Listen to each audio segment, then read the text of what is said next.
mustard. A little hot mustard goes a long way. On that egg roll, enough that your back of your head starts to sweat. That to me, when you go into a diner, if they don't make good chili, it's probably not a good diner. You go into another thing, if they don't make good coleslaw, probably not a good diner. Right? Same thing here for a Chinese restaurant. You go in there, they don't make a good egg roll. Get up and leave. They pay for that. Get up and leave. Because if you don't make a good egg roll, pretty good chance everything else follows is going to be substandard. I'm just saying. But that's me. Anyway, 5 days to Father's Day, 24 days to Independence Day, and it's hard to believe 24 days till July 4th. And so a lot going on. What are you getting? What are you getting for Dad? Mother's Day, we make a big deal out of that, as we should. Moms are the great multifaceted people in terms of what they do. They can do a lot of things at one time, and they just are incredible.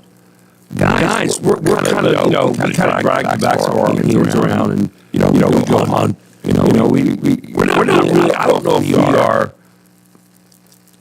What's the word? We're not multifaceted, but we can't do a whole lot of things at one time. Kind of focusers. We focus on one thing. I guess that goes all the way back to the days of caveman, where we were focused on kill a little animal, bring it home. That kind of thing. I mean, that was what we did. We provided food. Mom made it. But mothers are people who can do a lot of things at one time. We guys. We're focused on one thing. We don't celebrate Father's Day the same way we celebrate Mother's Day. Do we, Ryan? No, and I was just trying to think. I think Mother's Day was like the original, like, parental holiday. Yeah, Father's Day was like... I throw that into whatever. But I don't know. Father's Day to me is just, you just acknowledge the fact that you got a role to play. Okay. Obviously, if you wouldn't have been there, it wouldn't happen. But on the other hand, you had a role to play, and that's it. And then Mom took over, and everything else kind of followed after that, for the most part. I think we hear that awful lot. Maybe I'll get myself in trouble here, but I'm not that worried because I understand guys and how we think, and we really don't care all that much about Father's Day. We just don't. We just like to be acknowledged as part of the reason that someone else is here. But that's pretty much it. Anyway, we got a lot of other things going on here this morning on the Gary Sutton Show, and let's see what else we have up here. I was reading a piece this morning. Everyone has stuff they want to do in their free time. It's amazing to me. I have a lot of friends who are retired, and they say, "Why don't you retire?" I said, "From what? I don't want to retire from anything. I enjoy everything I get to do. I love every day. Every day is a lifetime for me. I just, I'm excited when I get up. I'm excited when I go to bed. I can't wait to get up the next day and go at it again." But a lot of people who are retired, I find, and I have a couple of friends along the line that do this. They are so busy with stuff. It runs one of two gamuts. They are so busy with stuff, they don't have time to do things they really enjoy doing. I have one friend right now who I said, "You play golf Friday." We have a regular group that plays during the week, and he said, "Oh man, I got contracts on my house. This, I got that, I got this stuff, I got to hold my backyard, I've got to post it." I said, "Aren't you tired?" Yeah, but he's a planner. I mean, he's a guy who plans, and wants to be doing stuff all the time, and I get that. And then you got the other group who heads out and does nothing. I mean, which to me is frightening. The idea of doing nothing and just changing your whole rhythm of life and just sliding into oblivion and just sitting back each day and kind of waiting to pass on. That's not it either. Somewhere in the middle is a happy medium, I think. I don't know if I'll ever retire, but one of the things that they asked in this little survey I was looking at this morning, everyone has stuff they want to do in their free time, but not everyone has the free time to do it. So, according to this new report, the average American only gets 9.5 hours to themselves every month, which is not a lot. That's 570 minutes, but it breaks down to about 2 hours and 20 minutes per week, or just 20 minutes per day. So what would you do with that 20 minutes per day if had the chance. Why don't you text me the answer on that? 833-478-4729. It's 833-478-4729. That'll be our text question today. How's that, Ryan? Yeah, that sounds good. 833-478-4729. What would you do with that 20-minute today if you had a chance? Ryan and I'll keep an eye on that this morning and see what that is. Okay? Now, the most common things that get in the way are family obligations, work commitments, financial constraints, social obligations, and guilt. All right? And people will be willing to cough up some major cash for a full day of peace and quiet. Yeah. The average American said they would pay $2,521 for a totally free day. And parents will be willing to pay $1,147 more, or $3,668 for a totally free day. That's how desperate parents are to taste some freedom. Hey, maybe that's a Father's Day gift then. There it is, yeah. Give me $3,368 or $3,668 and say, here's your free day. Now you just want a free day of total irresponsibility. That'd be good. Overall, 52% of people say they are in need of alone time more than they're currently getting, and nearly 38% admit to lying to a partner, family, or friends to get some time to themselves. I mean, these are excuses like, I'm not feeling well, I have a lot of work to do, I had a headache, I have an appointment, and oh shoot, my phone is about to die, so I can't talk. Sorry. So what would you do? What would you do? Well, we'll get back. I'll tell you about the top 5 things you can say that are guaranteed to make everyone scatter. So you can enjoy some alone time. I'll give you those thoughts when we come back here on the Gary Sutton Show on WYK. It is the main street of York. It's 617.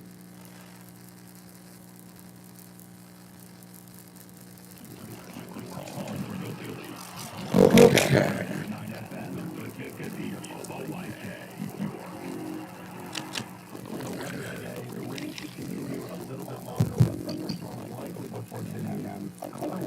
Oh my goodness.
motherfucking railroad comes back. You don't need. But what you do need is 20 minutes to stay to yourself. Yeah. You don't need a big, don't need a big fine car. You don't need a lot of money. But you need 20 minutes. That's it. That's all we're asking. 20 minutes to ourselves, right? So you want to get 20 minutes to yourself. But that's what Ryan. Yeah, he has 3 kids that are under the age of 10, and I'm sure they can be a lot of time, which you're more than happy to do because you love being with your kids and your wife and all that, right? But every now and then, you just want 20 minutes to yourself. So I found this other list this morning, top 5 things you can say that are guaranteed to make everyone scatter so you can enjoy some alone time. Ryan, this is for you. Okay. Nice. Here you go. I need someone to help me move. You do that, you're going to be alone in about 2 seconds. Okay. You ever do that? You have to move somewhere. You're moving your home, and I need someone to help me move. I gotta go get the lid out of the dryer. I won't have time to do that. Here's something else that will also get you some free alone time. We'll clear the room. Does this look infected? Yeah, it's just, especially in the post-COVID time, we get it right over everything. Right. Check out this video of my kid's violin recital. Yeah. Here are my thoughts on crypto. You're in a bit of a party and someone corners you, and they want to talk about something which you are totally disinterested. You don't want to hear about it. They are really into it. Okay, and you go, I don't really want to hear that. Or how about this one? 99 bottles of beer in the hall, 99 bottles of beer. Your kids start singing that on vacation. You might get out and walk the rest of your vacation. Okay, I'm just saying. Well, according to Joe Rogan, that's another way to clear the room. You get some free time on that one because one side or the other, they will basically be uninterested. Here's one for you. This will clear the room out real fast and give you some alone time. Okay, people will scatter. Ukulele time. You ever hear anybody use ukulele? It's not good. Picture Tiny Tim. Okay, ukulele. I know. Or hi, I'm J.D. Vance. That might clear the room out too. That might get you some alone time too if you come in and you say, I'm J.D. Vance. But anyway, there you go. So some of the things that will clear the room for you anytime you want to get some free time, 20 minutes. And by the way, what would you do with that 20 minutes of time if you had it? What would you do with it? 833-478-4729 is our text. 833-478-4729. Check out our text this morning. I would love to hear what you would do with 20 free minutes. Yep. Not 23, but 23 minutes. That's number one on the hit parade this morning. Let's see what else we've got going on. There's new details, by the way. I was reading this New York Daily Record today about the PA warden's response to the attack at UPM Memorial Hospital. I had not seen this. And for some reason, I don't know what it was, 3 Pennsylvania Game Commission wardens recently received a commendation award for their heroic actions during the deadly attack at UPMC Memorial Hospital on February 22nd of 2025, this year, in which Officer Duarte was killed. The Pennsylvania Board of Game Commissioners recognized Game Warden Group Supervisor Sergeant Justin Ritter, Game Warden Jeffrey Vaney, and Game Warden Cameron Murphy, all of York County, for the distinguished achievement during a meeting in April, according to a news release. All 3 rushed to the hospital after Murphy heard an all-call for an active shooter at the hospital and notified the Game Commission's Central Dispatch about the emergency. The release states, all 3 played a crucial role throughout the incident, the release states. Police fatally shot the armed suspect, 49-year-old Diogenes Archangel Ortiz of York. He had taken ICU staff hostage and wounded healthcare workers. West York Police Officer Eduardo Duarte, who was struck by friendly fire, was killed in line of duty. 3 law enforcement officers and 3 hospital employees were wounded during the attack. 1 person was injured in a fall. But the 3 wardens also helped to evacuate the injured, according to the Game Commission. They also retrieved wheelchairs to move ICU patients away from the area. The Game Commission's role in the response that day was not widely known until late April, from York County District Attorney Tim Barker, who's on with us this morning, by the way, provided the results of the investigation. The attack Barker listed the law enforcement agencies across the scene, and it included the Pennsylvania Game Commission. I don't know how I missed that, but I tell you what, that's incredible stuff. We know about a lot of other people in that too. But you don't think of the Game Commission being involved in that, Ryan. That's a pretty cool thing that these people rushed in there and became part of that whole thing when, I guess you could have stayed away. But again, the idea that we go to our very best as well in these kind of moments and hear people doing the very best they had in terms of reactions and they're there to help. So you have that. That's one local story this morning. Another one that's on the table today, we learned that Rite Aid is closing a number of stores, a number of stores here in Pennsylvania. I know one out near me on Carlisle Avenue, Dover, is closing. A big sign out front there, and they're going down. But there's one that's closing in downtown York. A Rite Aid is closing down here, and they say in this article this morning by Lena Saveskis, it's a loss of a lifeline for many city residents. The closure raised concerns about pharmacy deserts, particularly in downtown York, where a Rite Aid serves many residents. The closure impacts residents like Lulu Kohik in this article this morning, who relied on the store for various needs and worries about others who lack transportation or are unhoused. A lot of people don't really have a lot of transportation. It's hard for us to believe everyone doesn't have transportation. There are people who don't. And they say that one of the largest pharmacy chains in the nation with over 2,000 stores in 78 states, Rite Aid has filed for bankruptcy a second time in May. The first resolved a slew of lawsuits alleging the company filled thousands of illegal prescriptions for painkillers and millions of dollars in debt. Yeah. And with recent bankruptcy, obviously, a lot of stores that are closing. Concerns of pharmacy deserts, what a great term. Pharmacy deserts are emerging in towns and cities across the country, like downtown York being one of them. The pharmacy at West Market Street location is set to close on June 11th. That's tomorrow. With the store following in footsteps at some point later this month, according to store associates. So the pharmacy is going to close down tomorrow, and then the rest of the store is going to close down later in the month, according to this article. As it currently stands, much of the store's shelves are empty, with the exception of bottled drinks, vitamins, greeting cards, and beauty products, which are marked down at up to 50% off. Yeah, I noticed the one yesterday I went by out on West Market Street, out between Shiloh and Dover, that they have all kinds of great deals up there. They've been having trouble keeping their shelves filled for a while. I asked, probably half a year ago, I said, you guys staying open? Oh, yeah. You don't have a lot of things to have. Well, we got to ship it coming in tomorrow and that kind of thing. But fact was that it wasn't going too well.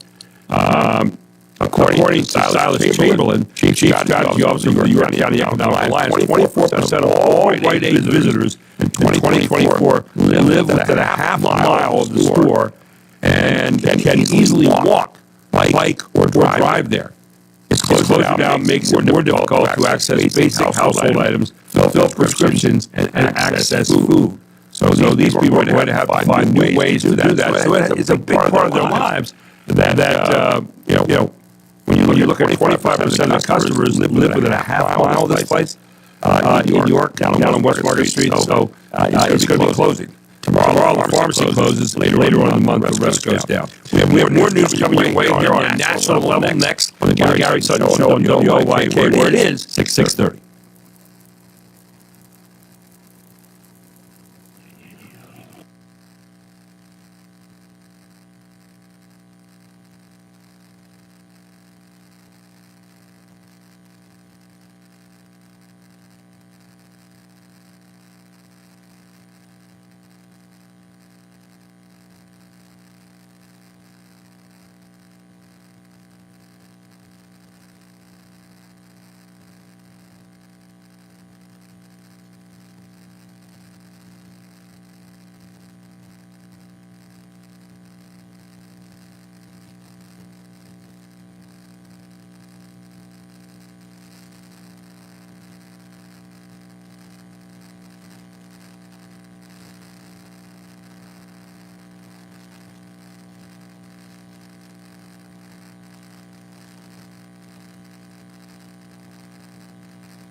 And welcome back to the Gary Sutton Show on WOYK. It is a Tuesday morning, 6:34, brought to you by Barley Snyder Attorneys at Law. You can find more about them at barley.com, but with offices throughout Pennsylvania and Maryland, the firm more than 130 attorneys provide innovative and effective representation to a wide range of clients across a variety of fields. And they distinguish themselves by focusing on excellent client service, a true commitment to the community, and a reputation for results. Barley Snyder Law Firm. You can find more about them at barley.com. We've got an office right here in York on 100 East Market Street. Open daily 9 to 5, and you can give them a call at 717-846-8888. Tell Gary Sutton proudly send you to this gold standard of law here in York County. Barley Snyder Law Firm. So glad they can be our presenting sponsor here on WOYK. By the way, tomorrow I'll be having lunch at Yanni's.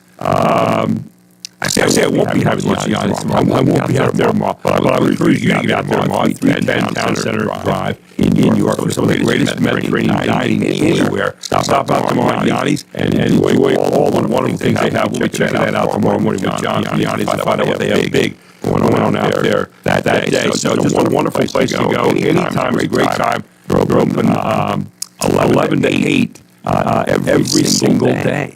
Yeah, so Yanni's is the place to go there. Donald Trump, approval rating. So what's it look like now? Obviously, it's been a raucous time since he took over back on January 20th, but his approval rating has dipped a little bit this month as he renewed backlash over what things? Immigration policies, right? His tariff threats on American companies that every public view that he has with different people, most particularly and most lately, his former one-time buddy, Doge master Elon Musk. Yeah, that article this morning in the York Daily Record as well.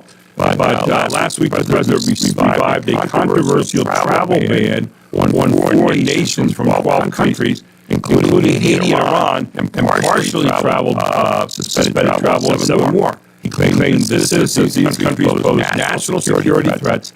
The ban is the latest of several Trump initiatives cracking down on immigration. Meanwhile, Immigration and Customs Enforcement agencies soon arrest immigration courts in multiple cities, including Phoenix, as part of the administration's continued efforts to ramp up mass deportations, not just of criminals, but of those attempting to follow immigration laws and who are seeking asylum out of fear of returning to their home countries. Trump and his one big beautiful bill are also under fire as Musk left the White House following months of collaboration. Social media has been ablaze over the past few days about Trump-Musk feud, and in a barrage of posts on X, Musk blasted Trump's spending bill on it. Remember this? A disgusting abomination, quote unquote, and accused Congress of making America bankrupt. When questioned in an interview about Musk on Friday morning, Trump said to ABC News, "You mean a man who has lost his mind."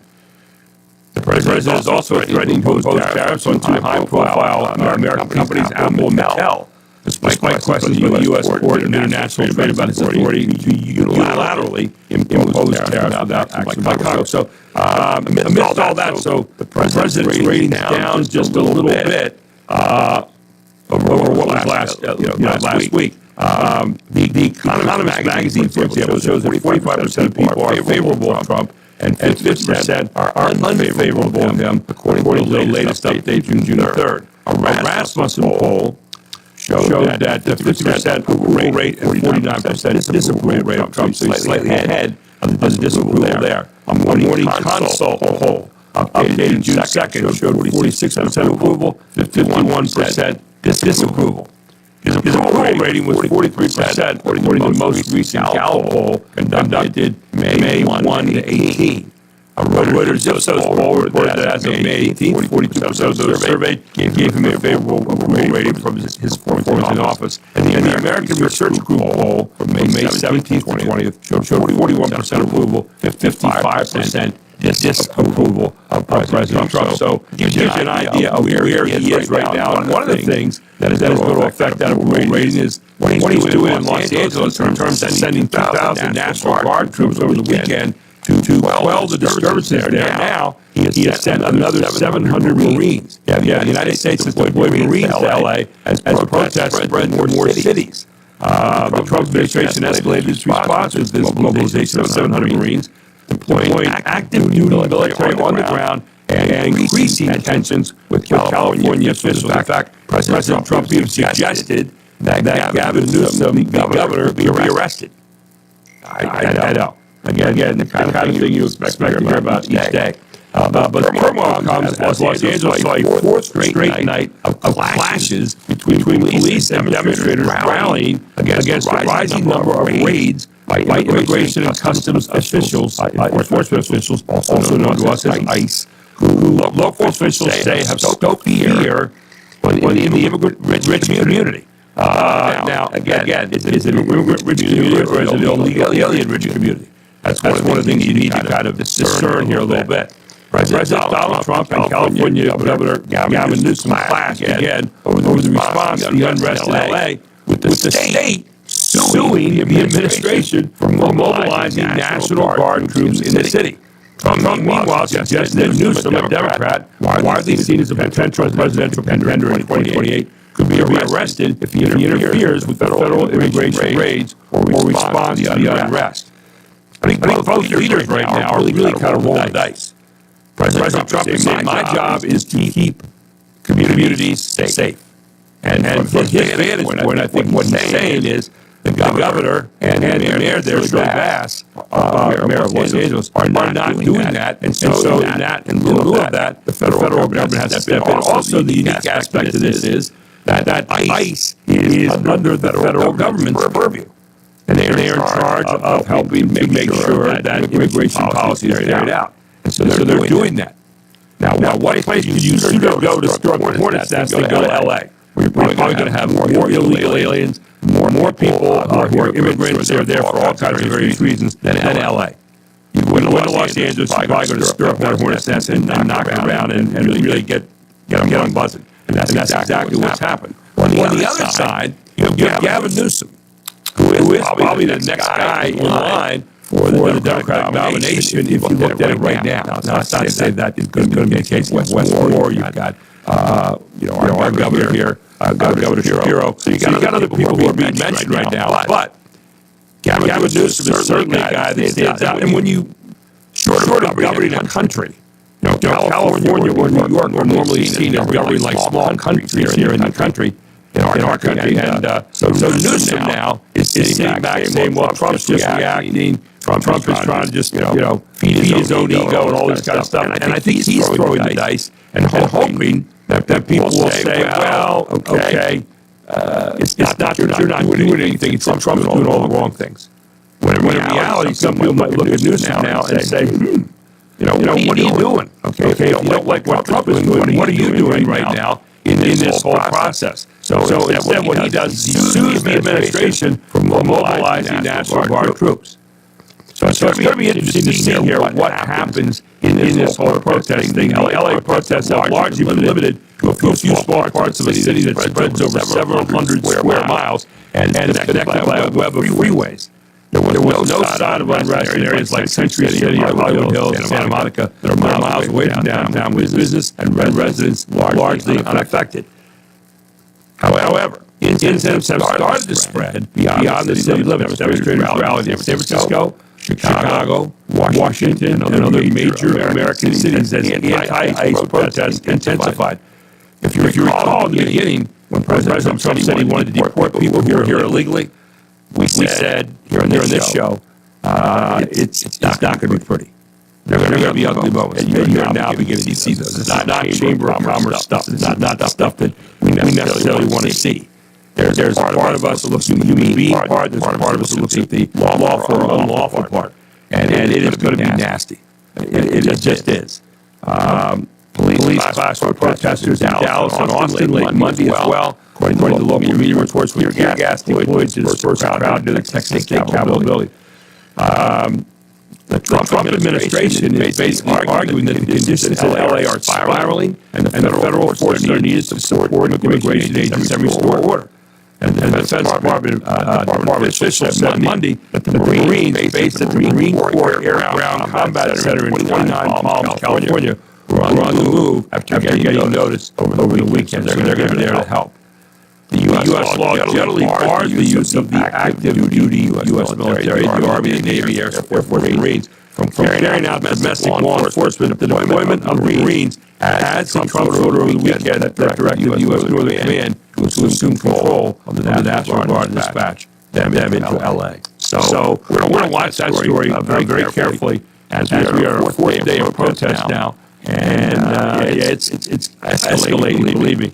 So far, they have 50 arrests in L.A., 600 non-lethal rounds have been fired, according to the LAPD. And they say they can handle the protests. Okay? See how that goes for them. The officials at the LAPD said Monday, the Los Angeles Police Department, that despite violent protesters and violent demonstrations, local police can handle whatever protesters throw at them, and that additional federal help is unnecessary and could become a hindrance. So let's see what happens when the Marines show up today, and whether or not that escalates the whole thing, or whether or not it starts to quell the disturbances. I don't know. That's not what I'm in. Now, another thing that's going on, too, and President Trump will give you plenty to think about every day, is the travel ban. It's kind of scary. Travelers caught off guard as travel ban rules go into effect. There are new travel restrictions from the Trump administration that took effect yesterday, impacting nearly 20 countries. The restrictions add limitations on visas and entry, causing anxiety for travelers to U.S. airports. Many travelers were unaware of the policy shift. So this new round of travel restrictions started yesterday. And at New York, John F. Kennedy International Airport, passengers arriving at Terminal 4 and their loved ones waiting to greet them seemed unaware of the policy shift, according to the person who wrote this article. About a dozen people in the terminal arrivals area told USA Today they were unfamiliar with the updated travel ban, which adds limitations on visas and entry from almost 20 countries, part of the administration's continued efforts to tighten U.S. borders. And the updated restrictions primarily target nationals from a select list of countries, which we read off yesterday. But critics say the move sends a chilling message to immigrants and foreign visitors more broadly.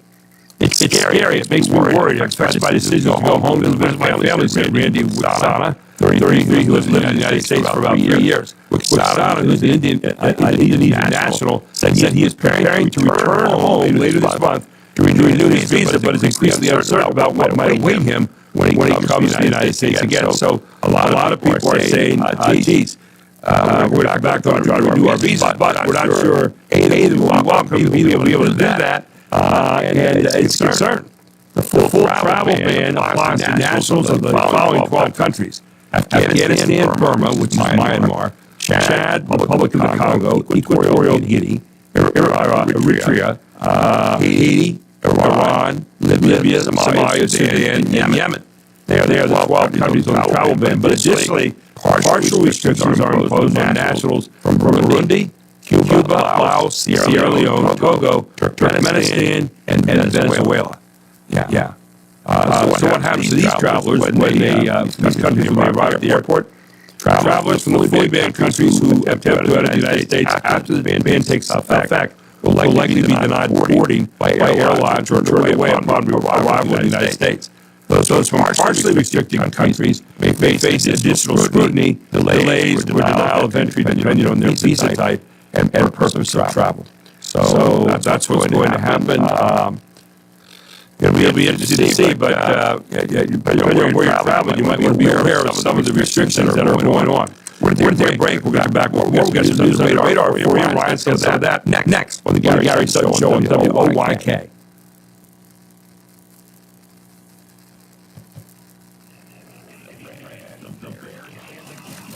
You got any stories there, Ryan? Okay.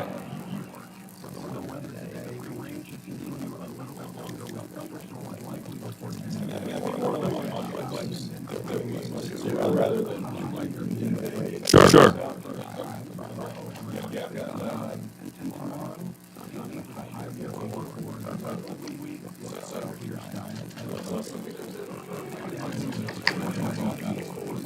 Okay.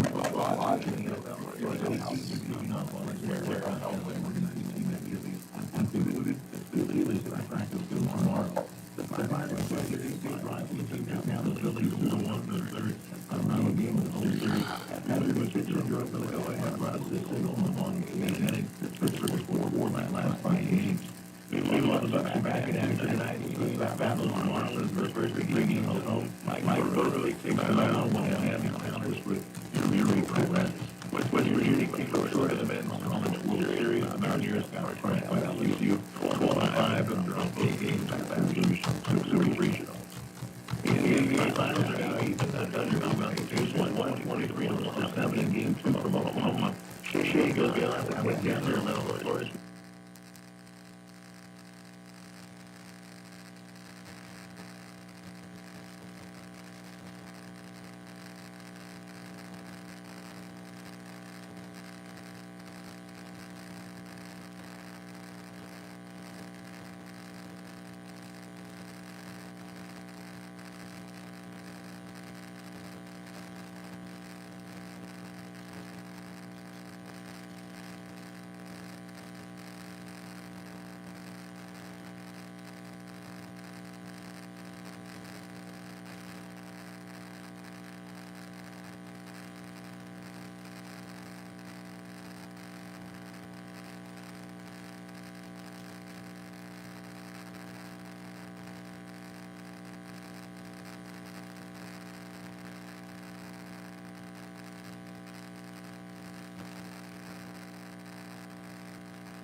Here's the score. A song I have not heard in a long time.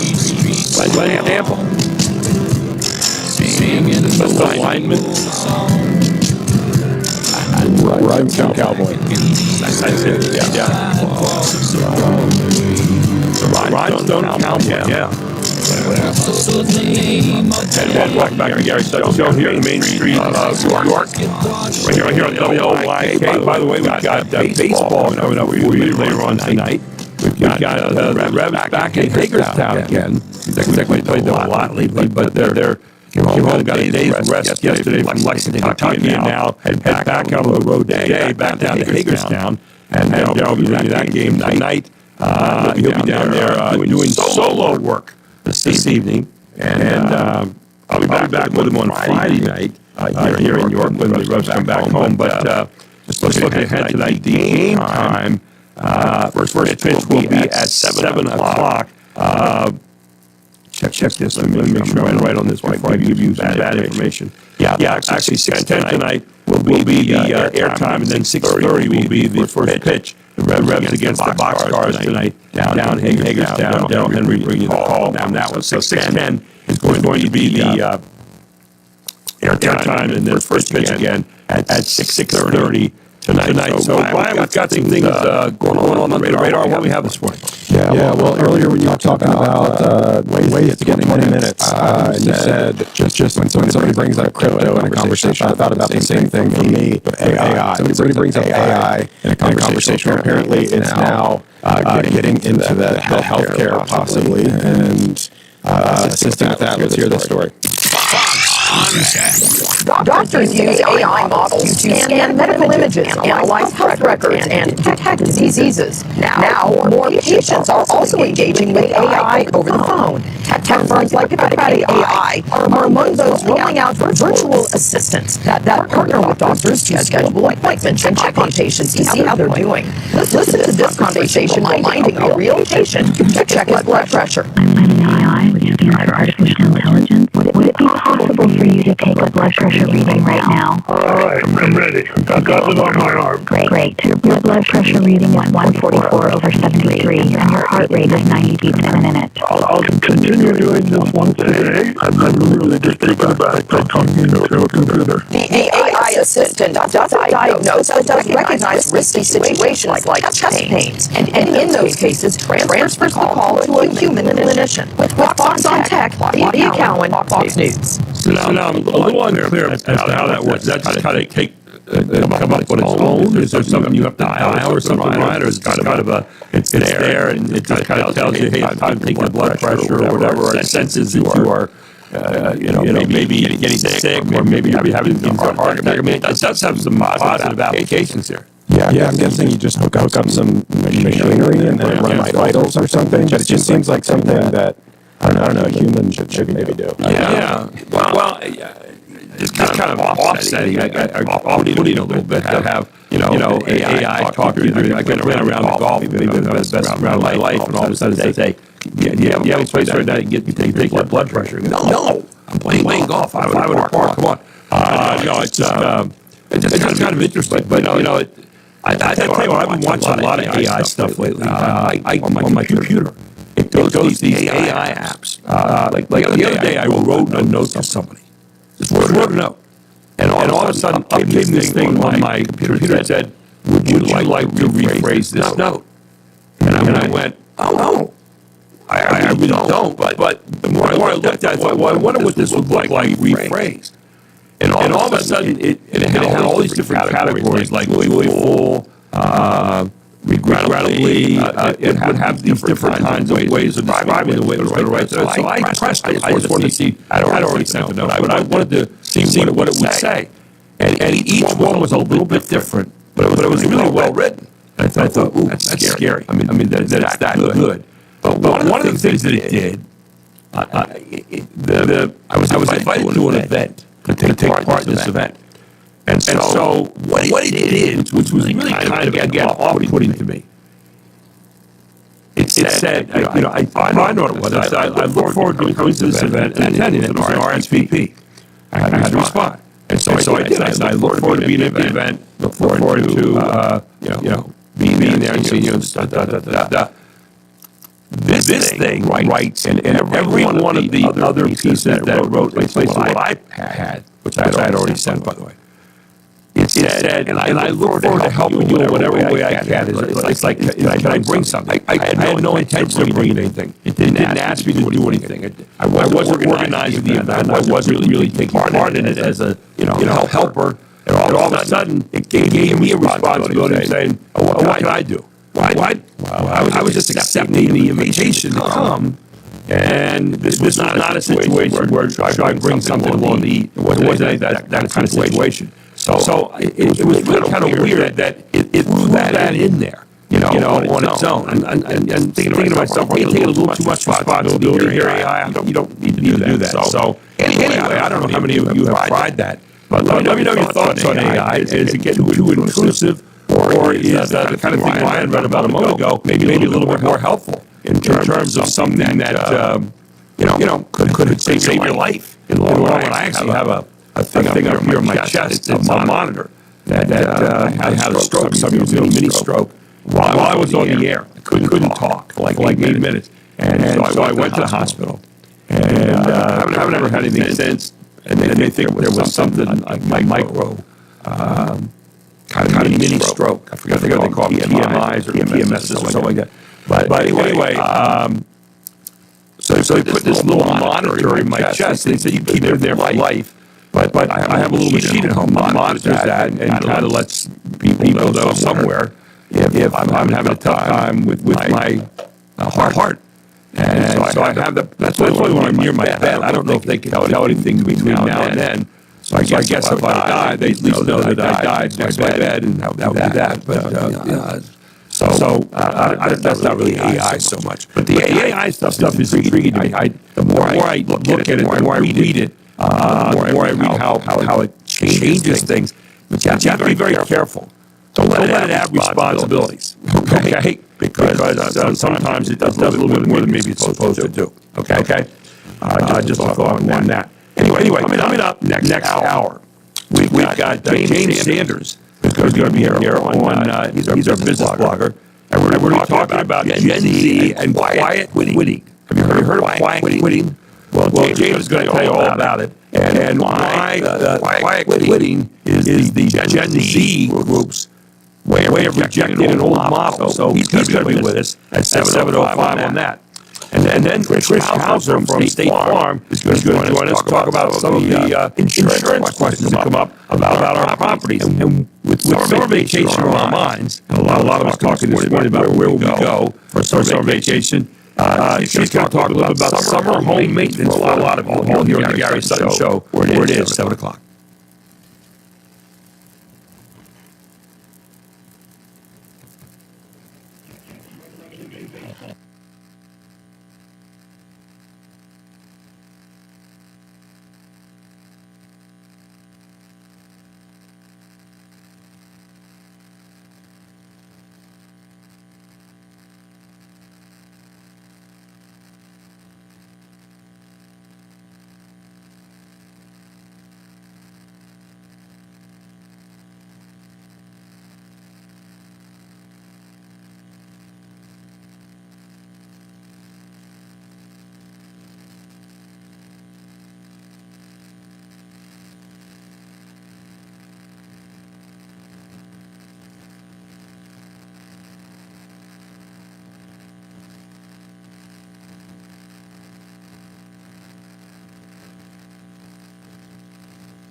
only local show is back on a new home on York's only local station. This is the Gary Sutton Show on WOYK. Now, broadcasting live from WOYK's downtown York studios inside Wellspan Park, here's Gary Sutton. And welcome back to Gary Sutton Show, brought to you by our presenting sponsor, Farley Center Law Firm, who has joined up with us to really present, I think, some great names here in York when it comes to law. They have offices throughout Pennsylvania and Maryland, the firm with 130 attorneys, provide innovative and effective representation to a wide range of clients across a variety of fields. Check them out today at farley.com. And this hour of the Gary Sutton Show brought to you by Trish Hauser. And State Farm Insurance. Trish is located at 1865 North Susquehanna Trail here in York.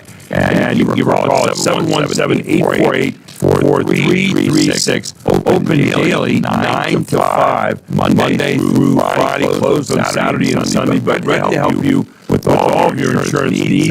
Insurance agency offering coverage for cars, homes, and life, as well as renter's policies. And Trish will be with us later on in the hour to talk with us a little bit about your summer home. Yeah, for those of you who have a summer home, maybe at the shore or a place like that. Trish is going to be here to talk about that about 7:22 this morning here on the Gary Sutton Show. But this hour being brought to you by Trish Hauser, State Farm Insurance Agent. Now, we're looking at a lot of the changes in society right now, but we're also looking at various generations and how they are viewing the world today. And one of those is Generation Z. And James Sanders, our business blogger, put up a great article that I want to take a look at and analyze this morning. James joins us here on the Gary Sutton Show. Morning, James. How are you?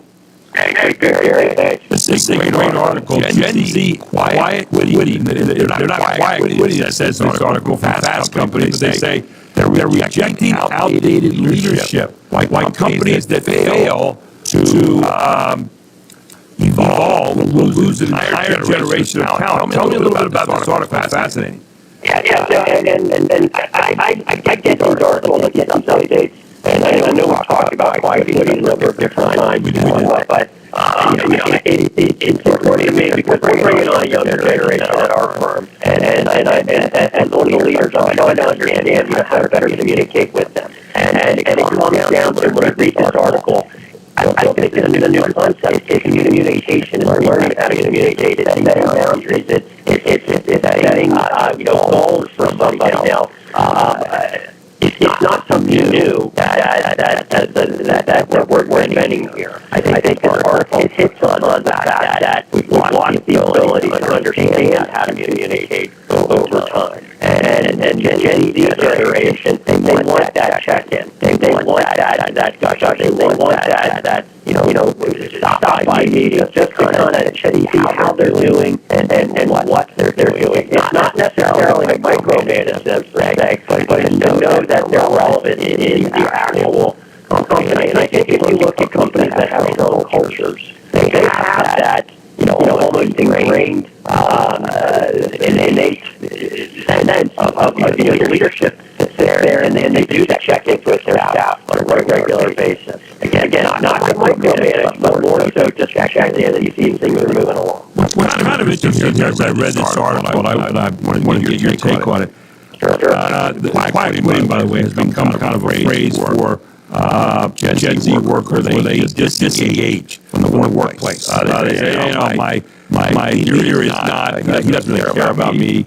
I think there's a different expectation nowadays by people in the new generations who say, I want my person to be engaged with me. I want them to care about my welfare. I want them to care about how I feel about things. Whereas older generations, we just kind of tolerated whoever was in leadership. We didn't really need them to approve or disapprove. Just don't mess with us and let us keep doing our job every day. Is that a fair analysis? Yeah, I don't know whether that's fair analysis. I think that's their narrative that's been over time, but I can tell you, I've had a few different roles and jobs, and some of my least favorite experiences or when I had to disengage me a hug and a lollipop. Right. And tell me how great I am. It's more along the lines of, hey, let's have a check here every once in a while and hear what your thoughts are. Right. They may not agree with me, but I think at least I know they're hearing me out. I think that's I had for a long time a guy who checked with me daily. I in my job that I do now, and it was really healthy and it was good.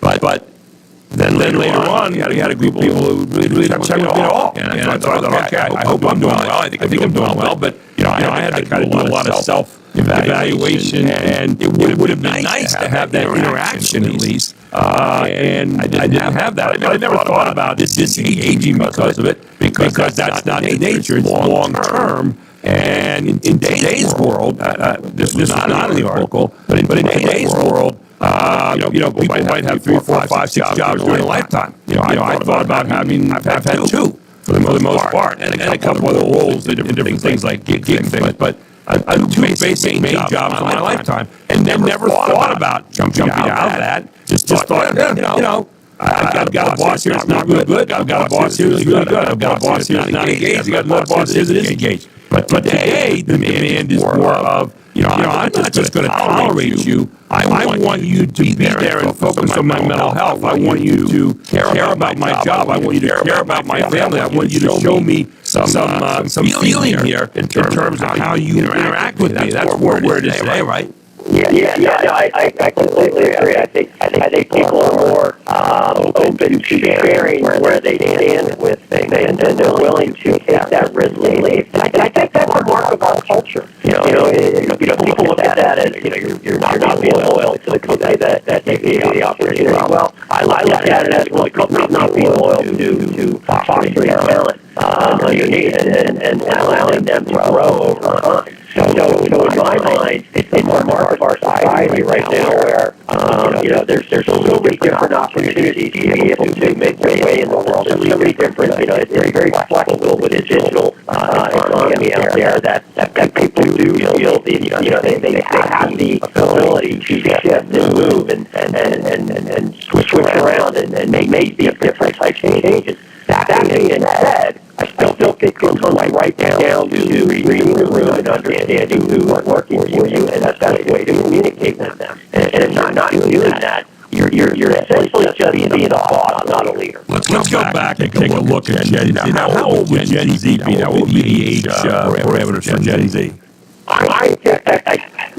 You shift around to that 20 to 30 old generation around there. And don't cruise my mind. They may move, but right.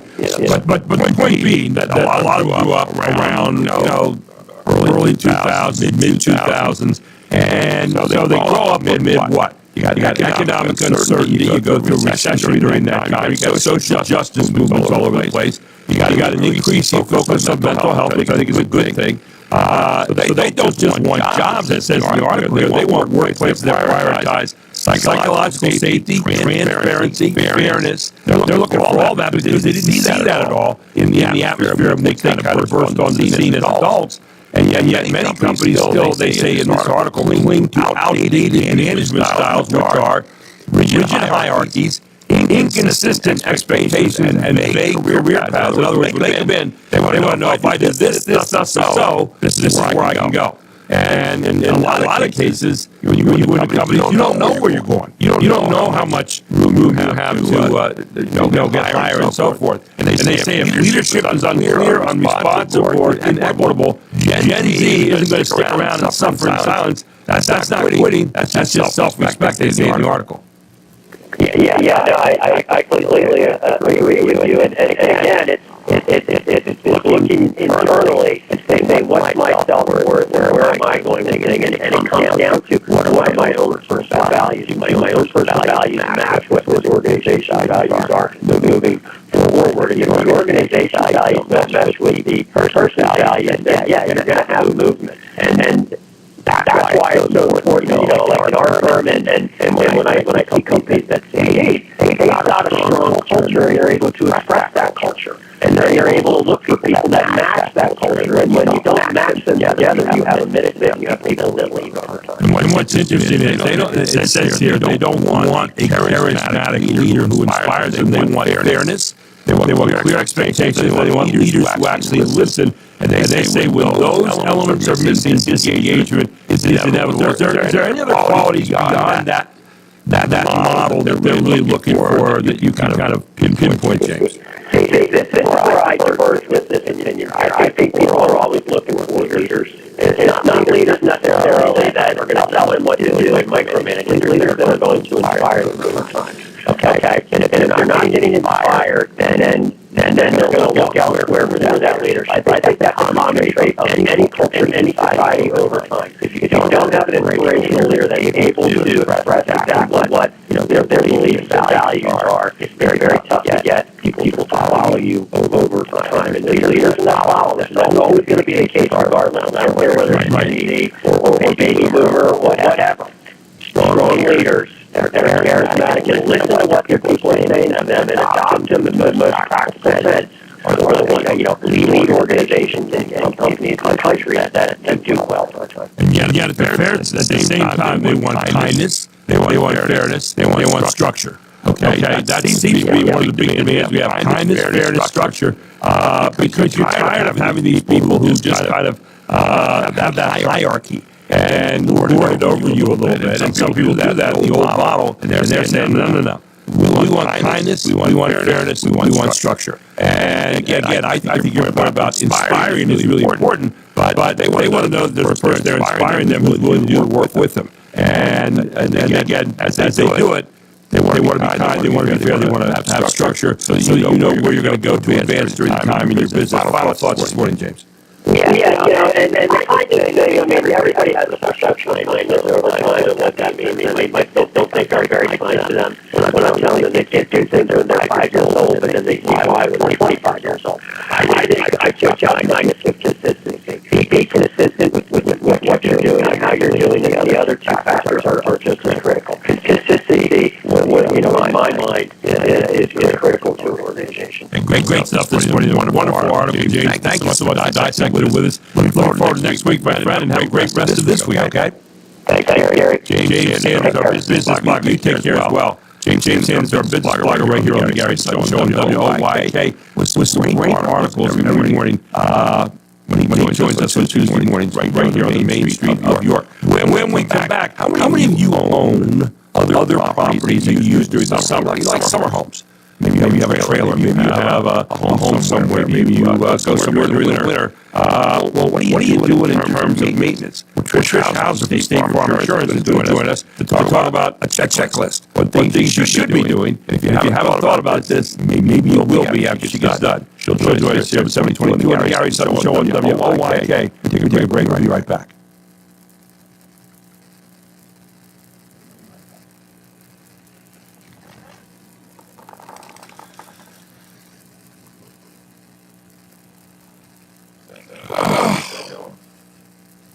What's that?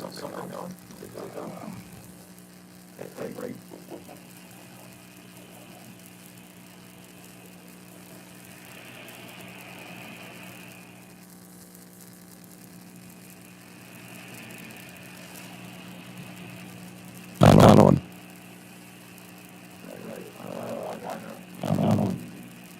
Turn my mic off.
Update.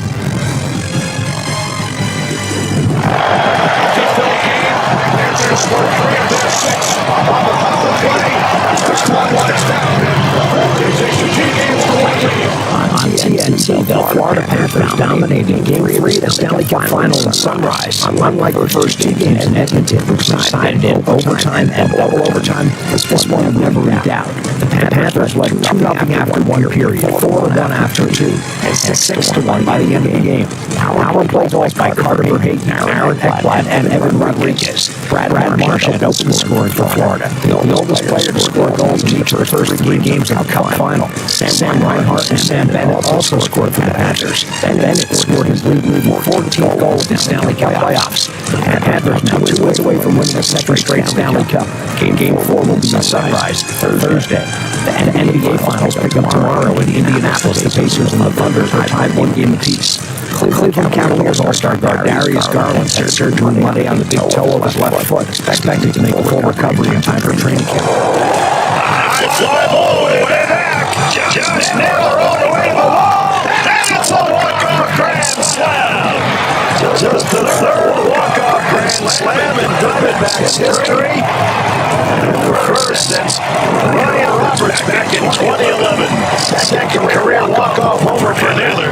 Diamondbacks TV on the 9 Major League Baseball games Monday. 5 decided in extra innings. Josh Naylor's walk-off grand slam at the Diamondbacks 8-4 win over the Mariners in 11 innings. The Dodgers topped the Padres in 10, 8-7. Blue Jays got by the Cardinals in 10 innings, 5-4. Rays beat the Red Sox in 11 and 8. And the Phillies topped the Cubs in 11 innings, 4-3. You can listen to and follow our Fox Sports podcast on foxsports.com or wherever you get your podcasts. I'm Jared Max. Get hold of the Fox Sports app and foxsports.com. 7-7-24, Gary Sutton Show at WLY. I'm very pleased to welcome in Trish House, a State Farm insurance agent, who is sponsoring our hour this hour. And Trish, great to have you this morning. How are you today? I'm doing great, Gary. How are you? It's just absolutely fantastic. And better now that I'm talking to you. And of course, you always have some great ideas for you. You've already taught me a lot in just one week of doing this. But for people that have summer homes, or people that have trailers somewhere, or a summer home at the beach, whatever it might be, you always are looking out ahead here. And I know you're the kind of person to make sure things are done before you leave your house. But summer home maintenance checklist is where you tell us a little bit about that. Some things we ought to be looking out for. It is very important. I first have to just let you know that my husband was listening to our show. He listened to you. Okay. And he wanted to give me a few pointers. So I will say one thing. And when I have talked, you told me about how you deal with relationship with your wife and why it is so wonderful. So I might have you give my husband a few tips. Because he somehow thought that critiquing me from last week's show was a good idea. Yeah. But the one thing that I did not mention, and he told me to make sure I brought that up today, was the fact that people put air conditioners into their windows and don't secure them, and burglars can just push them through. Ooh, yeah, that might be a good idea. I hadn't thought about that. Well, there you go. But you were very exhaustive in what you put in before. The only thing I was going to say back was he listened to you. Well, he listened to me a secondary, but if he listens to you, that's the primary thing he needs to do. But that's a good, that really is a good thing. I remember somebody one time, a friend of mine had the air conditioner in the window, didn't have it clamped down, and he put the window up, and the air conditioner fell out. So probably not a good idea that way either in terms of helping. But some of the things this morning people need to make a checklist for in their summer home when they're not there, especially, or even when they are there. There's some stuff that needs to be done there, like, for example, switching your ceiling fan direction to counterclockwise, right? Exactly, and that's all because of the airflow. Because in warmer weather, when you're trying to cool down, of course, you're going to want the fan blade to spin counterclockwise to cool the air and then have that downdraft. So it's just little things like that people don't think about. I bet there's people that have never switched their fans or their blades and have no clue that that's what happens. How about washing windows and checking screens? That's kind of an important thing as well, isn't it? That is very important. A good clean cleaning, the inside of your windows, cracks, just remove dust, smoke, candles, fireplaces, that sort of thing. Screens, see if they need repairs, so that animals or anything doesn't, they can't get in, bugs, that sort of thing. Also make sure you clean your refrigerator coils. That accumulate dust, have hair underneath. People don't think about those. Or just checking leaks around the windows, the doors, that sort of thing. That's going to impact your electric, gas bill, oil, all of that for the summer heat and the winter cold. Yep. It doesn't matter which it is. It's not good either way. You're exactly right. Hosing down your exterior air conditioner unit. I want to hear about this one as well. That's important, just because you have the air conditioning collector, debris, and it reduces their efficiency. Once again, that's going to go back to your bills. And just use the garden hose to spray the unit with water when you build up, help it run efficiently, and make sure there's not any plants or any essentially vines, weeds in the summer will start to, get into the waves and make it less efficient. One of the things I do is I always have whoever put in my air conditioner or my heat, that I have them come out and check and do an annual maintenance too. Okay. Just because I feel I know a lot. My husband feels he knows more, but I really feel the person coming out knows, a lot more and will point out. And I enjoy meeting with them and asking questions and having them tell me things. You are as So, engaging a conversationalist as anyone could ever want. I just got done washing my siding, actually power washing my siding. And that's something too that we need to throw on the list, right?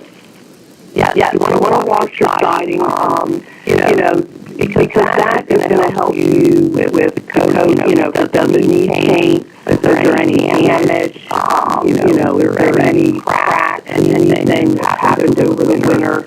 So, you want to make sure that you do take a look at your siding and, wash that, keep it clean.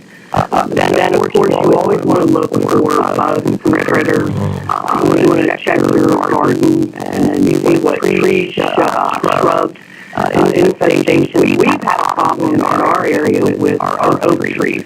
Okay. And so, we might jump to trim trees, but we've had a problem and we've had to have oak trees cut down. We've had limbs fall, and so that's something that you really need to make sure if your tree is dead or you're starting to see bugs or something, you want to take care of that ahead of time because you don't want to fall in your house, you don't want to fall in your neighbor's car, and anything like that, especially with wet weather. Sure, You trees down all the time. Right at the end here, but I did want to make sure before we left. Anything that has driveways and walkways, you would expect them, expect them for damage. And garage maintenance, also speaking of cars, make sure that those things are in order as well. Final thoughts on those this morning. Well, that's very important, especially, what are you using in your garage? You don't want any hazardous materials, paint, salt, and chemicals. Anything like that, any heat-sensitive or combustible materials in your garage.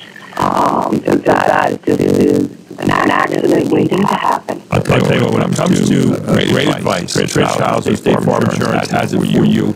You can just visit her at 1865 North Susquehanna Trail, New York. Again, an appointment ahead of time, I think is probably a good idea, right, Trish? And call ahead at 717-848-4336. That's 717-848-4336. You're open Monday through Friday, 9 a.m. to 5 p.m. Closed Saturdays and Sundays. Final thought this morning, Trish. Yeah, we also are, we'll take appointments. If someone needs a weekend or evening, we're more than happy to be here. And my one final thought is when I have you give my husband advice. Okay. So have a great weekend. Have a great week. Thank you, Trish. Looking forward next Tuesday with you. And always great talking about some of the things we need to do to make sure we're aware of what's going on around us and with our lives. Thanks so much, Trish. Have a great week. You take care. Chris Houser, State Farm Insurance Agents. Give her a call today at 717-848-4336 or go to 1865 North Susquehanna Trail in York, Pennsylvania, offering coverage for cars, homes, and life, as well as renter's policies. We'll take a break. We'll come back with more. We got Tim Barker, our District Attorney of York County, up next on guns. All here on the Gary Sutton Show on WOYK.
Guy that I always kind of like, Neil Sedaka. Yeah.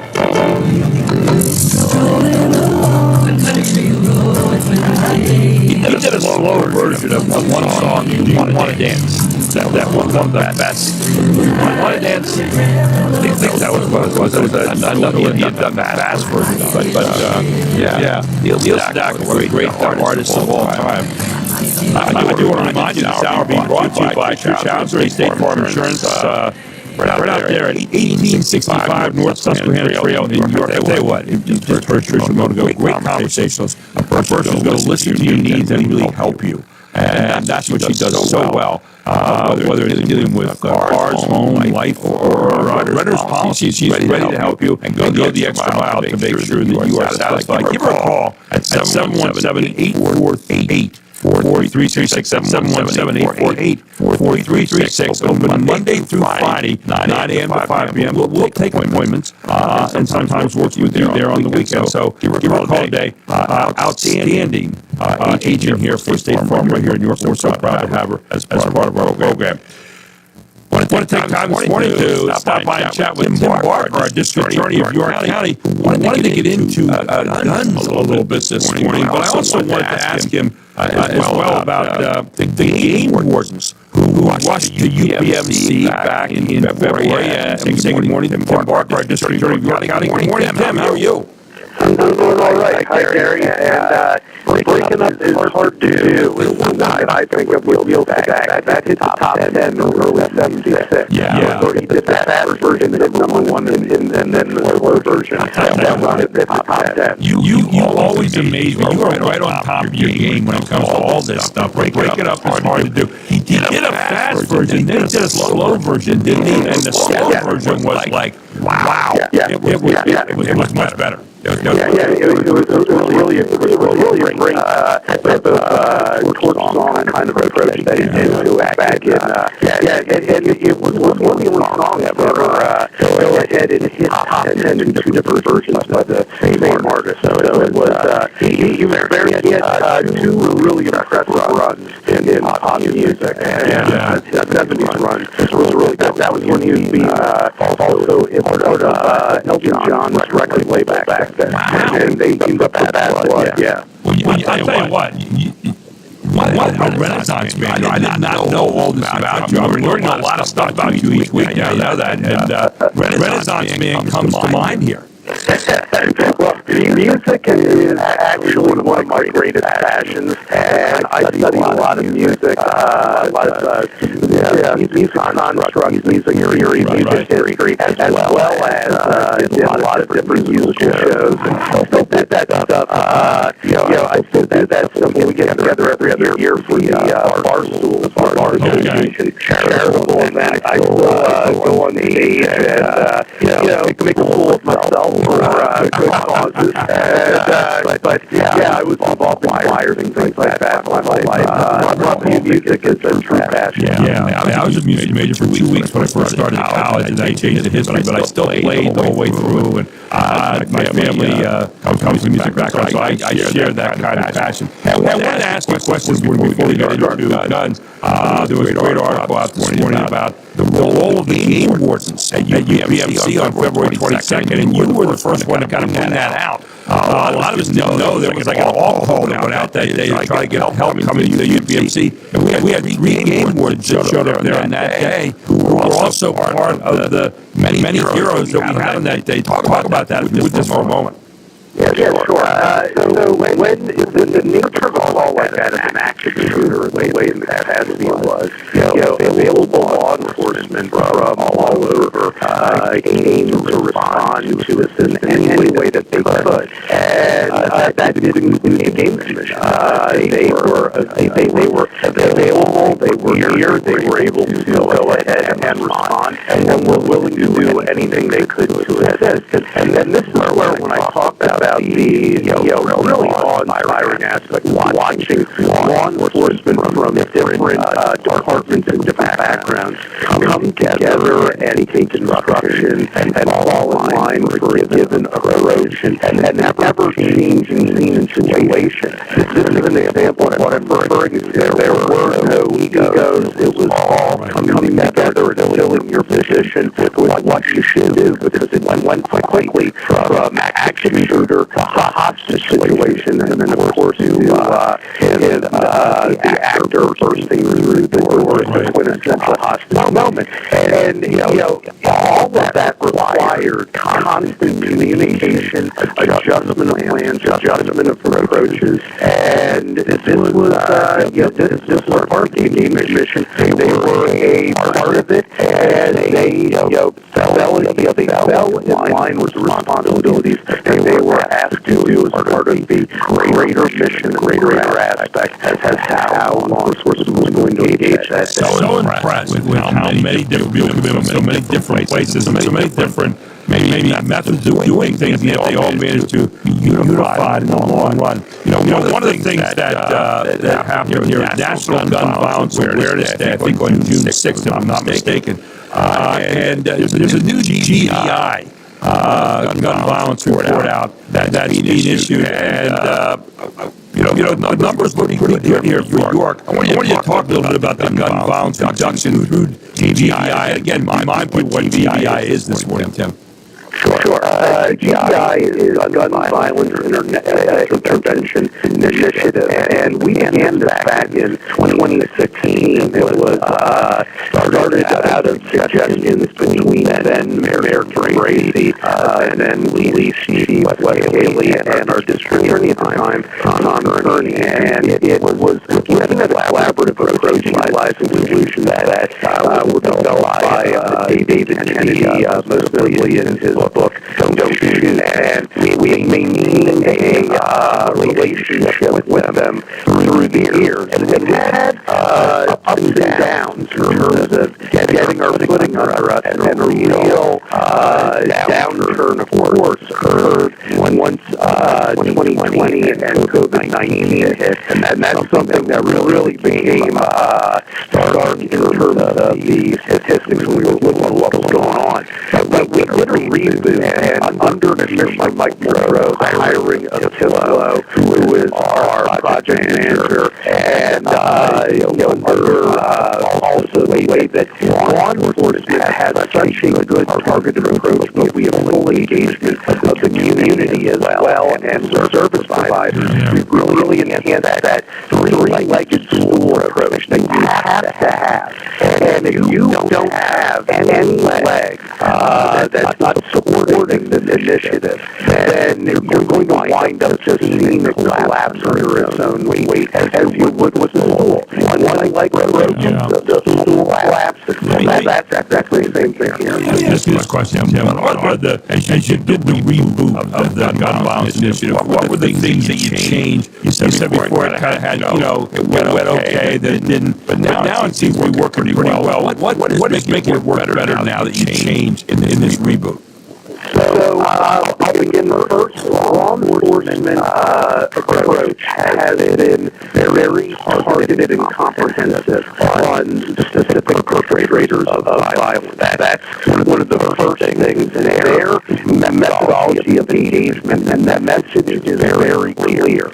Don't shoot. Don't engage on gun violence, and we're here to encourage and support you. Engage on gun violence. We're teaming up with the DA's office and our federal DOJ partners, and we're prosecuting you. We're not tolerating it, but it's a very specific approach. It's not a blanket sweep. It's very specific. A second thing, and this is really, I think, one of the largest aspects, was having the flow come in, having the right person at the right time for the right job, to be our project manager with the way she was able to undertake community engagement.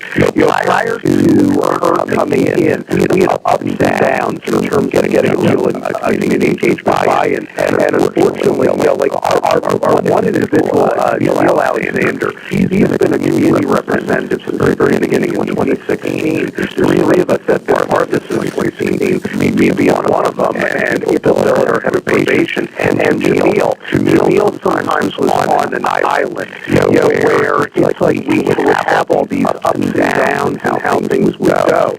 When Tim came in, it brought in with it a very organized approach, a very consistent message, and really began to build out credible messengers and build out different pockets of engagement all around the community. And she had the full support as well of Mike Monroe.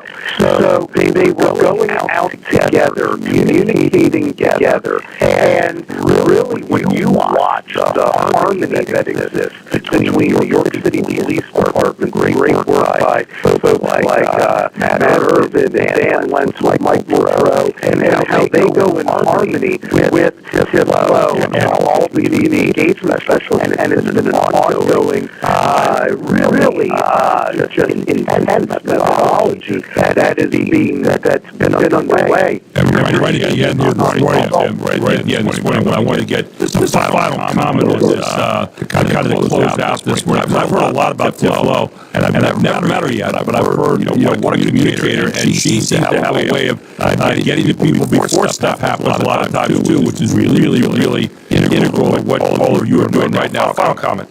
Sure. Well, she's been able to really engage your service providers, and the proof is in the pudding when you take a look at what our numbers are. I mean, we had a 61% decrease from the 10-year average for our non-fatal shootings. That right there is just so unbelievable. Our shot fired calls has a 37% decrease, and overall firearm incidents, whether they're used or not, or just anything at all involving a firearm, is down 25%. So we are a far safer community, and through all the hard work of the collaborative partnership, what they've done to engage an entire community to care and rally around, and to really see that there is a better tomorrow. Yes, really good stuff going on in the community right now. Tim, thanks so much for laying that out for us. Always appreciate it, my friend. Have a great rest of the week, and we'll talk to you again next Tuesday morning, right? Yeah, that'd be great. Thank you, Gary. Tim Barker, our CRDA, right here in York County.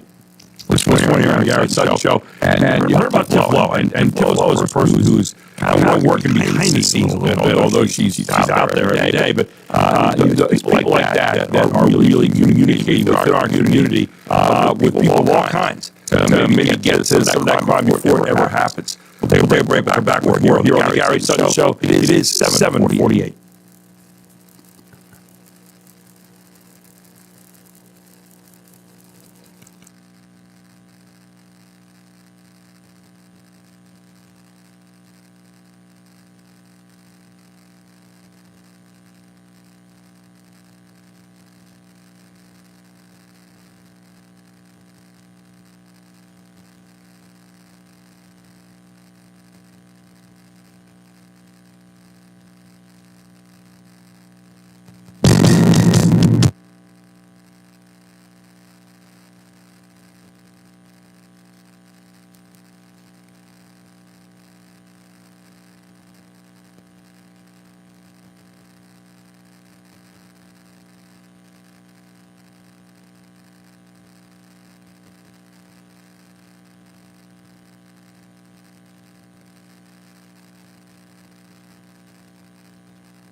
my favorite songs of all time, Brian. The Doobie Brothers, right? The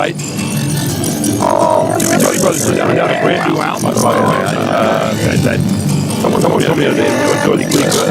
What do you think about them putting out a new album at this point in time? But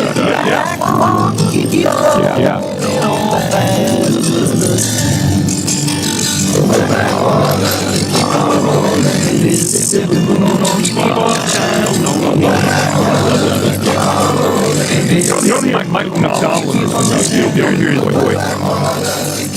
But really good stuff.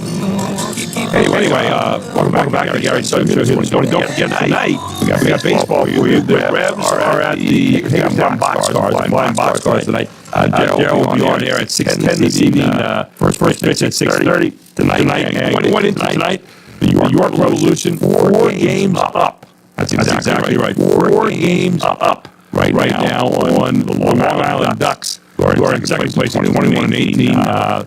Both Revs and Ducks, one game losing streak so far. The Revs led that tough one on Sunday where they were leading 5-1, lost 8-7, 12 innings on a walk-off homer. And so the Revs trying to get back on the winning track tonight. But doing very well so far. The best record in the Northern Division of the Atlantic League. On the other side, the High Road Rockers are 27-12. They're up by 7 games, by the way, over Charleston and Southern Maryland, who are tied for second place there at 20-19. So the Revs like they're on a showdown course, maybe a high point later in the season. But a lot of baseball to be played. And of course, the Revs will return back home here on Friday night to the stadium here at Wellspan Park. Check out your ticket possibilities there. YorkRevolution.com. We got all kinds of great deals. YorkRevolution.com is where you want to go. Gary Sutton with you this morning. And Brian Lewis sitting in for Marvin Kidd. He was on vacation right now. Brian, what do we have here? Some news on the radar for us. Yeah, earlier you were talking about we get 20 minutes every day. Free time. Free time. Well, this headline is called Take a Pause, but it's PAWS. Let's see what this story is. Owners from the Philly suburb of Radnor, Pennsylvania, is giving some dogs their best day ever. That happens to be the name of the charity he started using money he earned from dog walking and pet sitting. I just noticed that there were so many like older dogs, sick dogs, or even just dogs that don't get a bit neglected. And I figured why not give them a chance to have their own special day. Indians volunteers take requests for special moments for dogs. Pet owners can go along, or the volunteers will take your dog out on his or her adventure. They can be very simple, like just walking in the park, and the dog like you used to do, but has to be able to do for a little bit. To the beach, and we can even give one a boat ride. The charity is growing, and if you want to volunteer or know more, check out the website theirbestdayever.org. Take pause, donate, Fox News. Very neat. Yeah, I like that. By the way, I do see we're out at the SPCA here in York. They got a lot of kittens right now, which should be up for adoption. And for some reason, they've got a real spade cats out there. So you want to check out the possible pet? Stop one out at the SPCA right here in York. You know, we talked about times they are changing right now. We were talking with James Sanders this morning about different I guess ways that we look at jobs now, that we want kindness, that we want people to care about us. Well, something else has changed. The way we travel. Cell phones have made it so that no one remembers phone numbers anymore. Remember the old day where you remembered phone numbers? You didn't have cell phones to carry around all the time. Well, GPS has also made it so we're useless without maps. And there's a new poll out on navigation skills, and only 60% of people are confident they're excellent navigators without turn-by-turn GPS directions. Ever hear of a map? Stop by the local gas station, picking up your map. Remember that? You got maps for every state or region of the country. You had to be able to read a map. Well, now a lot of people, because of GPS, don't have to do that. And so what they found out is 37% of people say they'd be good with a map. 27% say they're just fair at navigating on their own, and 10% admit they're poor, and 7% they're terrible about GPS. I mean, GPS is the most useful when you're driving in areas that you're not familiar with. But even though 87% of people say they know their own community pretty well, 14% usually or always leave leave their GPS on anyway. I've got people who know where I live, Ryan, who will say, well, you give me directions, give me the address again, and then they'll put in, I've watched people who are just devastated if they can't use a GPS. They're so reliant on that. And so here are a few other stats from this poll. 72% of people claim they're very good at reading physical or digital maps. 68% would say their sense of direction is very good. I'm one of those, by the way. You give me like 2 or 3 streets in the new city, and I can find my way around.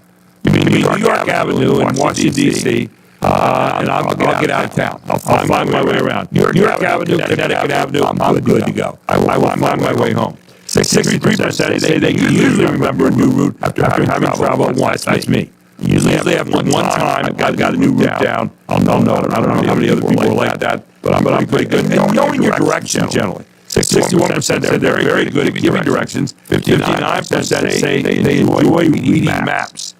Get a life, okay? If you enjoy reading maps, get a life, okay? 51% said they don't enjoy giving directions. 45% said they don't remember routes very well if riding as a passenger in a car. It's amazing how much difference there is if you are driving. You remember the route more if you're driving. If you're the passenger, you're just kind of along for the ride. You're not really paying attention to that, are you?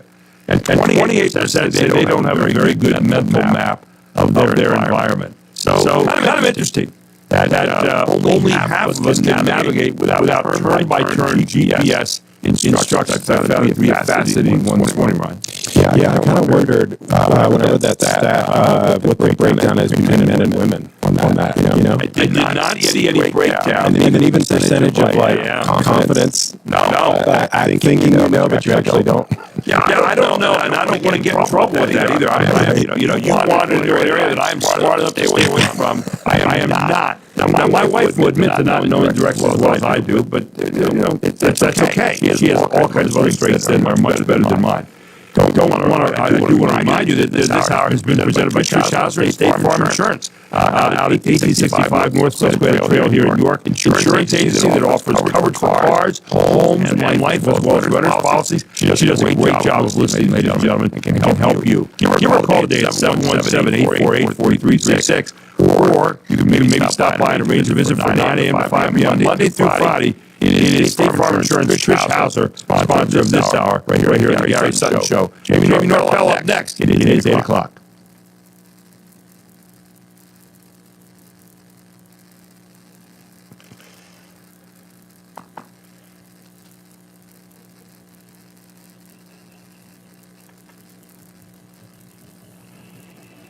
There we go. Okay.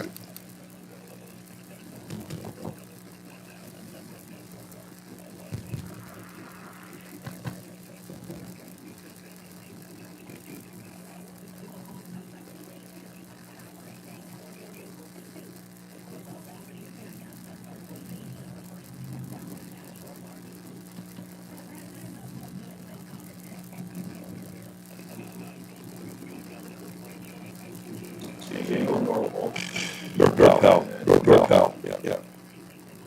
Save doorbell.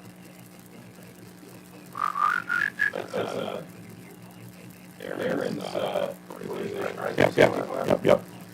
Logos Academy and Logos Partners. Yeah.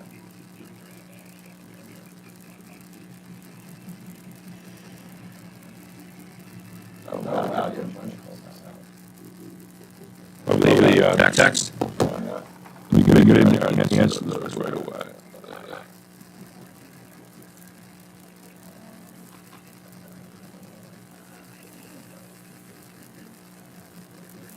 What do I have? This I got check this very quickly.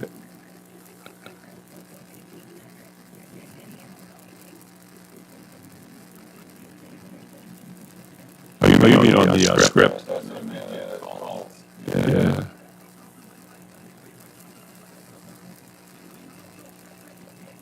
Your computer.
only local show is back. On its new home on York's only local station. This is the Gary Sutton Show on WOYK.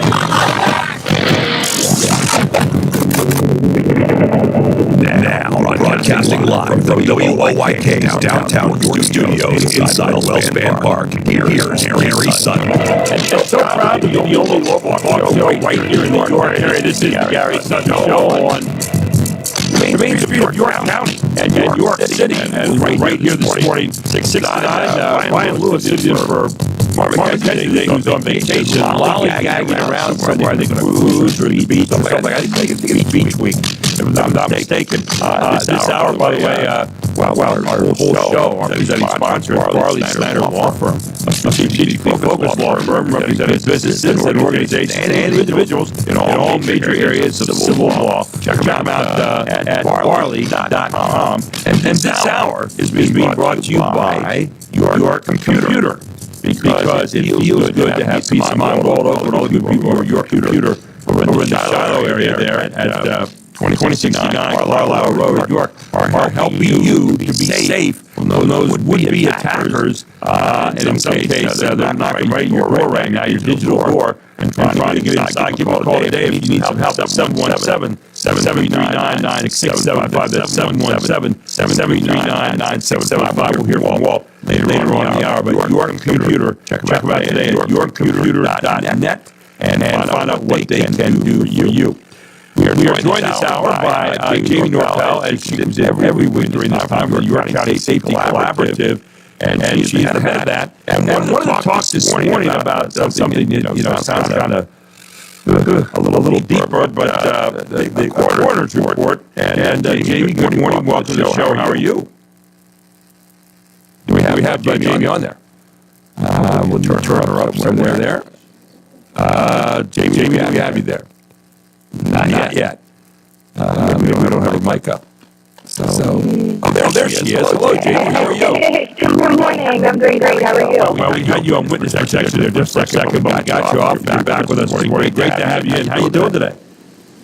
There's nothing any other morning is I get to wake up and have a meaningful conversation with friends, so I'm doing great. Well, that is so nice of you to say that. I'm assuming you mean that. I didn't know if anybody was before that. But anyway, great to have you in this morning. But a little deeper kind of information this morning. I wanted to talk a little bit about the coroner's report. I saw this the other day, by the way, that the PMG put out there. And you've got some statistics and some thoughts on that this morning. Go ahead.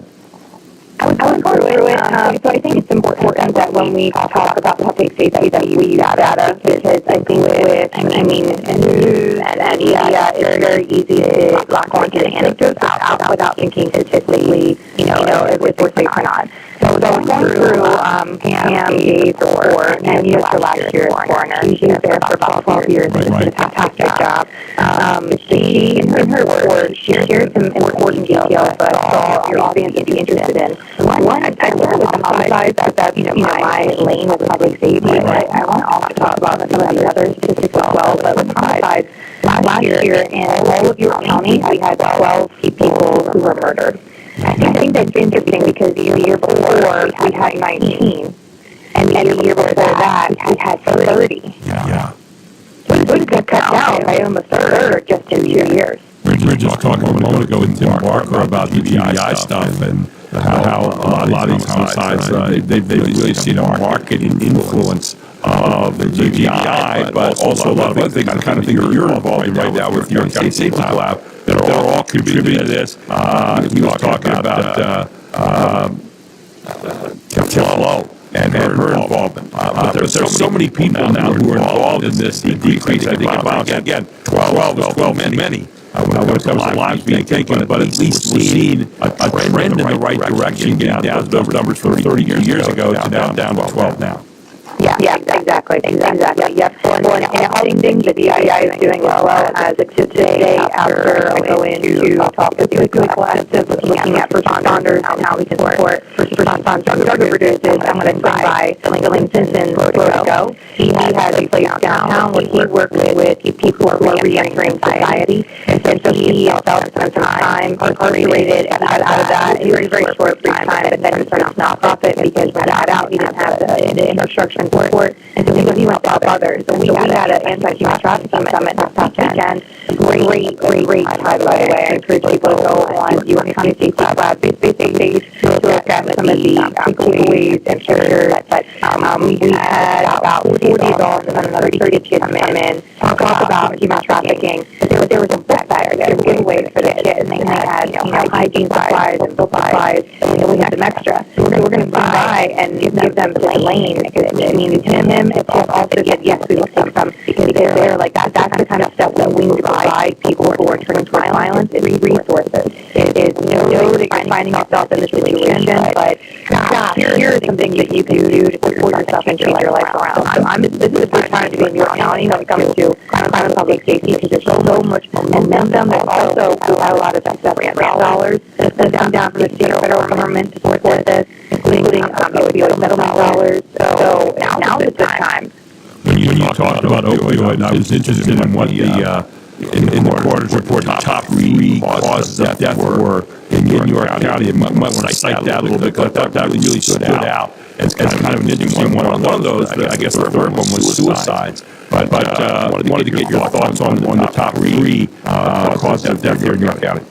Yeah, well, let me do suicide. Let's start there. So on average in New York County, we range anywhere from 60 in the 80s of suicides here. This past year in 2024, we had 74 people get their lives. Right. I was most interested in the gender. So out of those 74, 62 were male. Wow. That's amazing. It is. And we also have between the ages of 16 and 20. So we know we're talking teenagers, young adults. We have 5 people take their lives between that age group. And I think that is, a true law, right? Like people who don't see a point worth living. And what I'm really impressed with PA and Coroner's report is it's that, right? There's a lot in there. Because she does full resources. So she has a whole page listed of, if you're struggling, here are some different places that you can reach out to. So I encourage people to go and read the Coroner's report, because she's not just a doom and gloom. Here's all the people that hide, right? She's I don't want to see this. Let's not one more. Let's figure out how we stop this from happening. Jamie, why 62 males out of 74? 12 females, 62 males, and that you talk about a huge list there. So is there anything you read out that the other information that you've studied over the years in terms of why such a high number of males as compared to females in suicides here in New York County?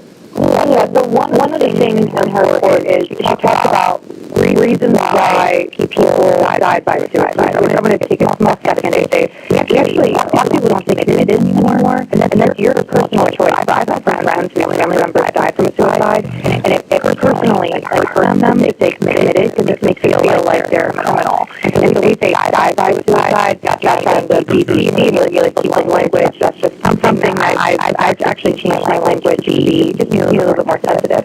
So with people who died by suicide, one of the reasons that when they did their investigation was financial insecurity. And I think in our culture right now, I am a strong proponent of women's groups, but also men's groups, places where men can go and talk about what it's like to them. Because if you look back, I was a history teacher, as you were too. The Great Depression, there were so many men that died from suicide. That they go to his house, basically in the New York district, right, on Wall Street, that the hotel clerk asked them if the men were dying because many men were jumping off of the balconies of their windows of their skyscrapers, dying. The comment was because the pressure on men to support their families. And that's just one anecdote, and many other reasons why people choose to take their lives. But that financial pressure of being a breadwinner and supporting your family, I'm sure contributes to that. I think the other area that was interesting on the three there, when you said homicides, suicides, was this area of drugs, right? Yeah, so that is actually a great place to look at for assessors in your county for overdose deaths. We are considering them accidental deaths. For overdose deaths last year, we had 97, and out of the 10 years, that's the second lowest we've ever had, because it was double that in 2020. In 2020, double the amount of people died from overdose deaths. So 97, again, like you said, 97 too many, but that's a huge win. Yeah, I mean, it's a good trend. That's what we're looking for here is trend. Are we moving in the right direction? Are we getting them down? Are there programs that are receiving results now? And obviously there are, Jamie. I mean, what we're doing right now. And I think, again, what you're doing with the York County Safety Lab is getting out in front. And I say it so often, preemptive and preventative are two words that seem to come to mind regularly. Absolutely. My other prevention, my kind of closing thought here, another way to keep from prevent deaths is wear your seatbelt. When you look at the traffic-related deaths, and again, we're talking about the difference between males and females here. There were 11 females that died in traffic-related deaths, and that includes, by the way, people who were hit, not driver. Right. 11 female, 39 males. Wow. That's amazing. More than triple. The majority were not wearing your seatbelts. You know, one of the new things about this last week too, talk about safety with seatbelts, but it's this new thing that you can't texting driving. And I guess they're not putting in the real hardcore punishments until next year, but the idea that even if you're stopped in traffic, you shouldn't be texting. You shouldn't be doing any of that. Texting has become a big part of, again, the safety here in York County as well as around the country, right? Yeah, and I asked the police chief, I said, wow, how is that going to change what you do? And he said, yep, the law, and we cannot choose which laws we enforce and which ones we do not enforce. That is not our job as police officers. That would actually be quite dangerous. So police officers got to pick and choose. So that is a new law that's down, so I will not be surprised if people are stopped more frequently. So yeah, I think we are, though, we're first together here, and so I'm thankful for PMPA taking the time to write out our coroner's report, give us the statistics, give us the facts, just a nice gauge of how we're doing as a community. Absolutely. Where can people go to find out more about the York County Safety Lab again, Jamie? And then YorkCountySafety.org, and they can also go on our Facebook page. We do a lot of updates. Always great having you on. Good information. Good to break it down this morning for people out there who maybe didn't get a chance to see it, dive into it. You're the best at it, Jamie. Thank you so much. Thanks so much, Gary. Have a great day. Have a wonderful day, too, and I'll talk to you next week. When we come back, what is it like to be a lawyer? And, our presenting sponsor here is Barley Snyder Law Firm. Every day here on the Gary Sutton Show. We're going to meet one of the guys who was a big head of that for a long time, managing partner, in fact, Jeff Lobach, when he joins us next year on the Gary Sutton Show on WYK. It is 8:17.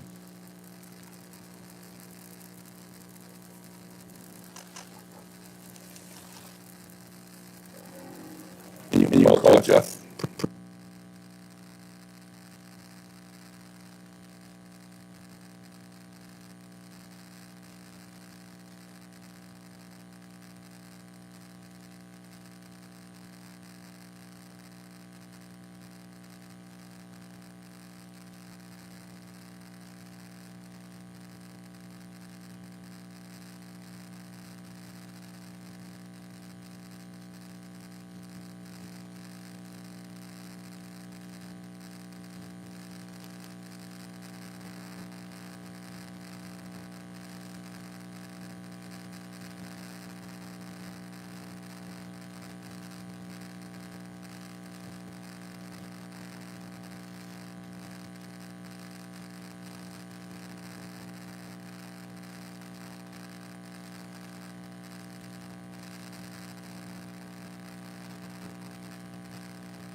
Dangerous with Janice Dean, a preschool teacher from Arizona who helped diagnose one of her students with a rare illness.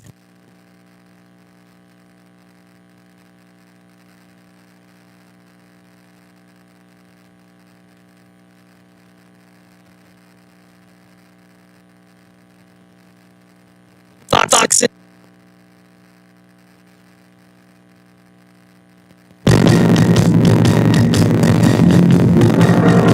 Back, Gary, so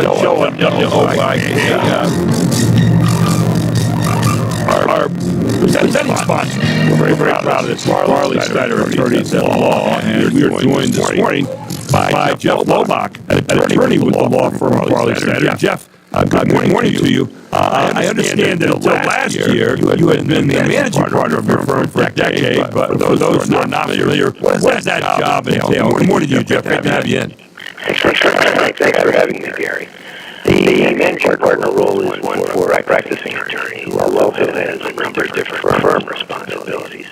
The best analogy is to a chief executive officer of a business. It's important for the managing partner to develop a vision for the organization and then take the lead in implementing it. Now, how did that work, Jeff? Up until that time, we'd been reducing our size and closed a couple of offices. We thought it would be better to grow, to open new offices and add more lawyers and other resources for our clients. So we nearly tripled in size. We opened 5 staff offices in markets in Pennsylvania, and we ventured into Maryland for the first time with our pair of offices there. Basically, we were just doubling down on what we always called our regional model. Now, for a lot of people don't really know that kind of terminology. What is a regional model, Jeff? Well, our regional model is how our 11 offices are all integrated as one. That's about 130 lawyers working together across wide geography. Each of us involved in the communities where we live, serving clients across the whole footprint. It means that there are areas of expertise that are not otherwise available in certain markets, like York, for example. But we have in other places that benefit clients everywhere. Examples are patents and intellectual property, sophisticated pensions and benefits advice, immigration, complex litigation, mergers and acquisitions, and higher education. So basically, you can offer all that across Pennsylvania and Maryland, right? Yeah, along with business, real estate, trust, and estates, and all the practices we're known for. That's how it works best for us and our clients. Jeff, anecdotally here, just when you talk about Marley Snyder, what makes Marley Snyder Attorneys Law such a great firm? I mean, they become kind of a gold standard here in the area. Well, thank you. That's very, very kind of you to say.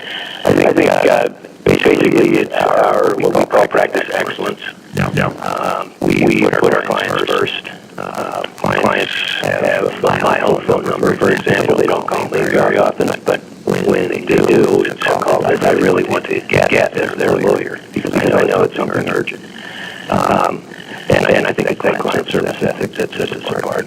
Something else that sets you apart, I think, as well.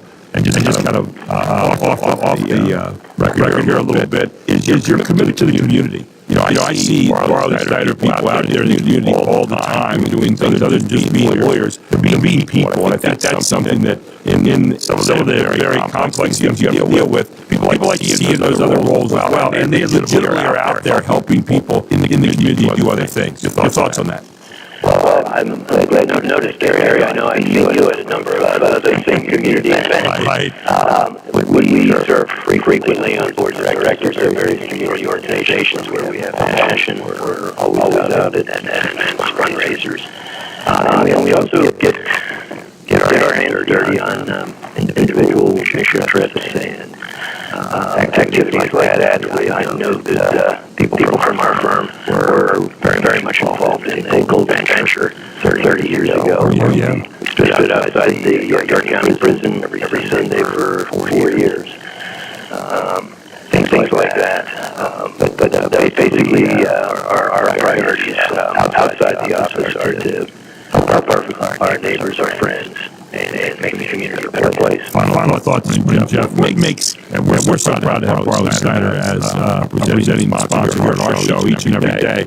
But what makes Marley Snyder your vantage point, having been someone who worked there? I know you personally, and you're a guy that really cares about people, but what makes Marley Snyder stand out to you from the inside looking out in terms of things you want to accomplish every day with people, with clients, with individuals, with small businesses, whoever you might come across? Well, from looking inside out, I just want to be there for clients, including those that we haven't served and don't know yet. Because we know that we can bring them something at a reasonable cost, makes sense here in the Mid-Atlantic.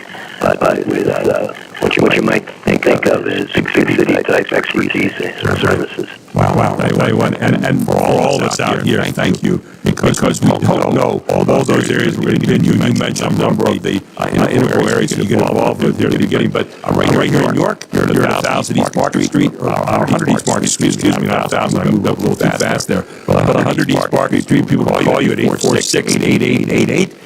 You're open 9 to 5, Monday through Friday. But again, Barley Center, part of the gold standard for law here in this community, and they have so many different areas they're helping you with, and that regional approach is working so well. Jeff, always good talking to you. You just have been such a big part of our community, not only with Barley Center, but also as an individual. We appreciate you taking the time to be with us here this morning.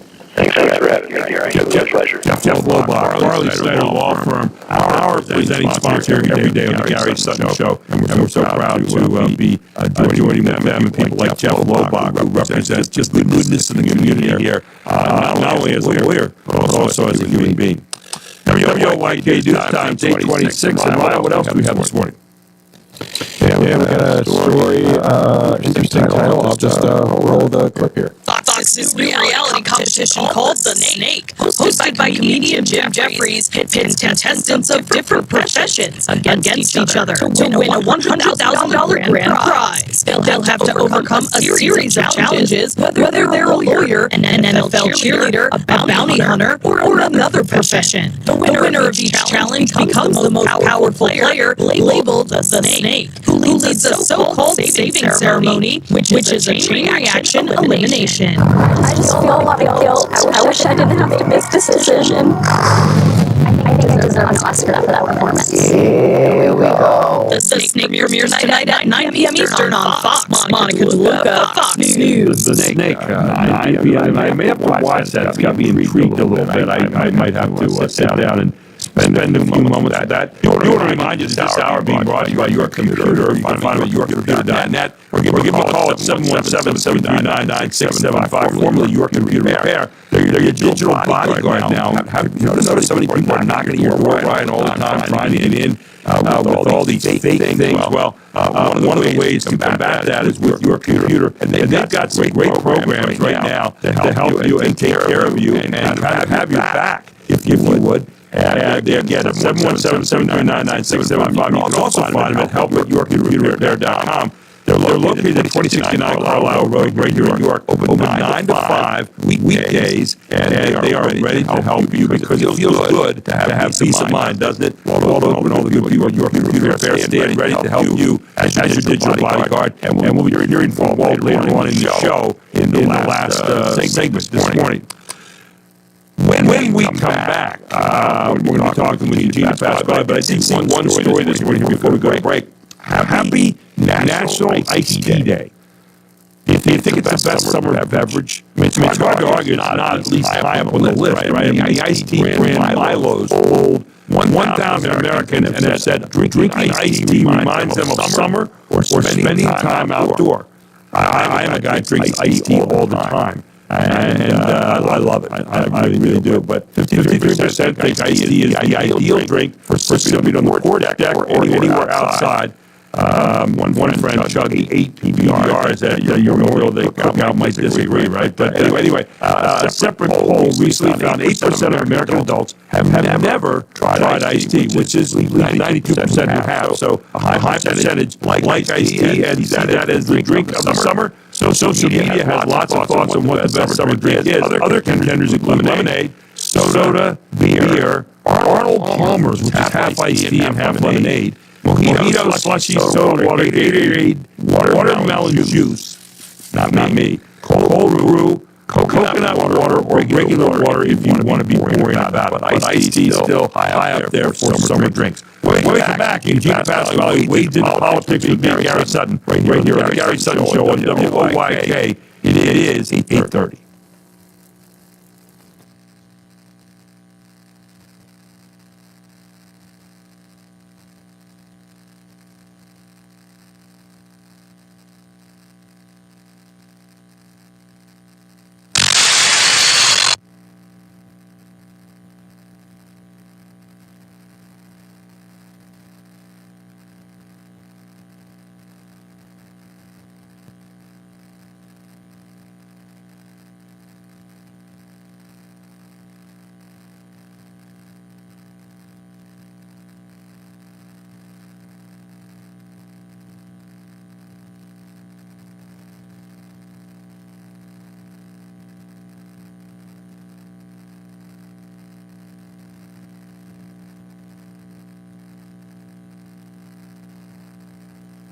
They don't believe how toxic this is. If you're still using a plastic or wood cutting board, you need to hear this. The Ohio Players.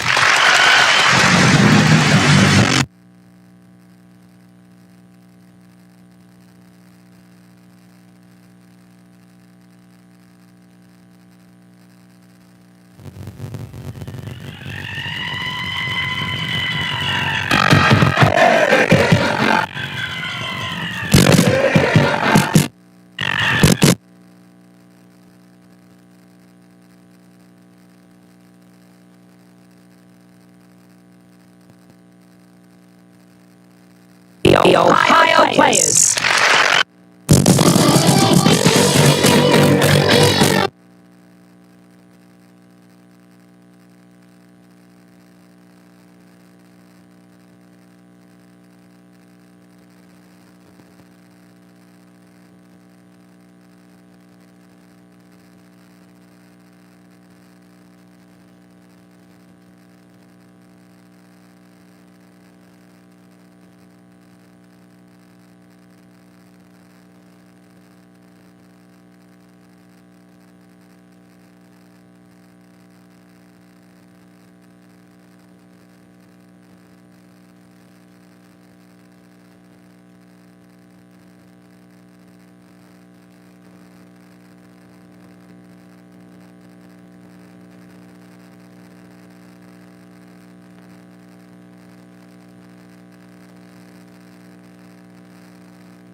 Gary Sutton Show on WOYK.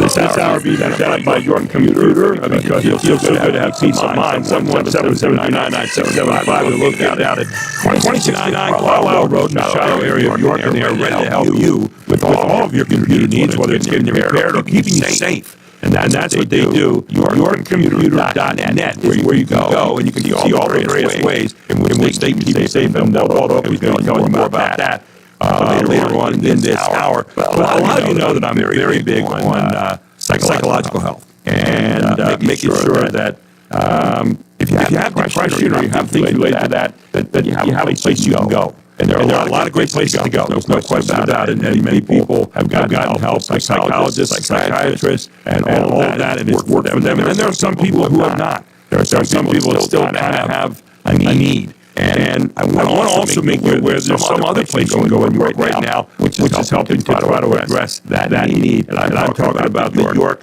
TMS Clinic. That's exactly right. The York TMS Clinic, located right here in York, is ready to help you. They're at 1806 North George Street in York, and they are a place that is getting it done. Dr. ATN, who a lot of people knew for a long time as an orthopedic surgeon, is now in charge of York TMS. And if you are one of the 280 million people around the world struggling to overcome depression, which is a disorder caused by decreased activity in areas of the brain involved in regulating mood, like I was, okay, then there is a new place you can go to get some help. They treat depression at the source. NeuroStar is what they use. It's a transcranial magnetic stimulation. It uses small amounts of magnetic kind of stimulation to wake up the brain in areas that are the source of depression.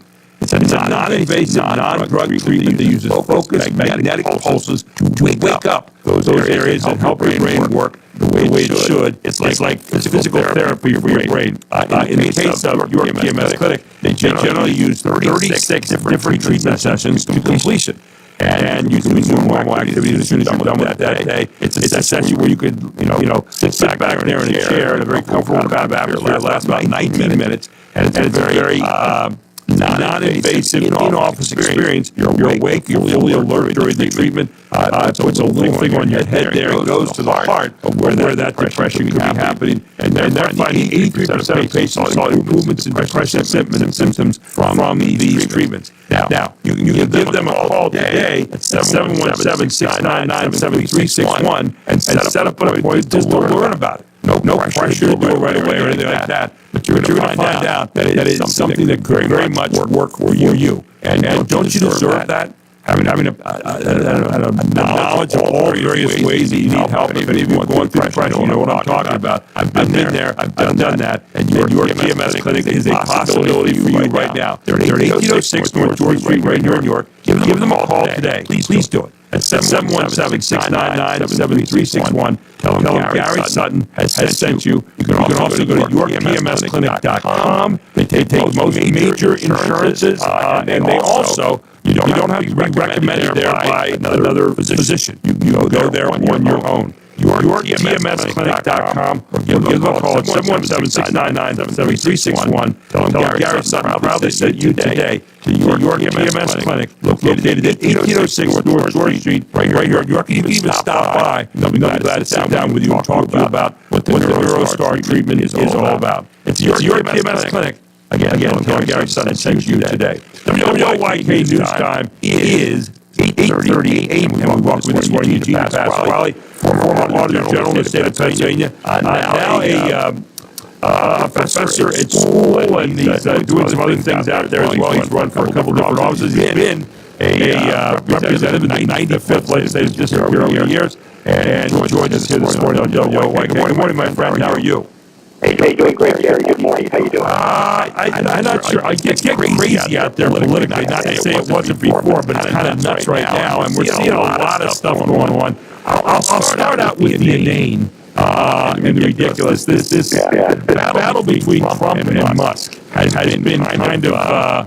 It reminds me of two spoiled brats in a room who are fighting over a toy. I don't know. Two huge egos. I said when Musk was in the Oval Office the first time with Trump, who was sitting at the desk, Musk was there with his kid, crawling all over him. I said, that's not going to last real long. Musk came in, had about $170 billion of cuts to various jobs here in the executive branch. And a lot of people had, good or bad feelings, depending on where you sat on that whole dose thing. But now he's left the office. He was only allowed to serve 130 days. Trump and he have gone back and forth. Of course, Trump has this beautiful bill, which I don't know if it's beautiful, it's big.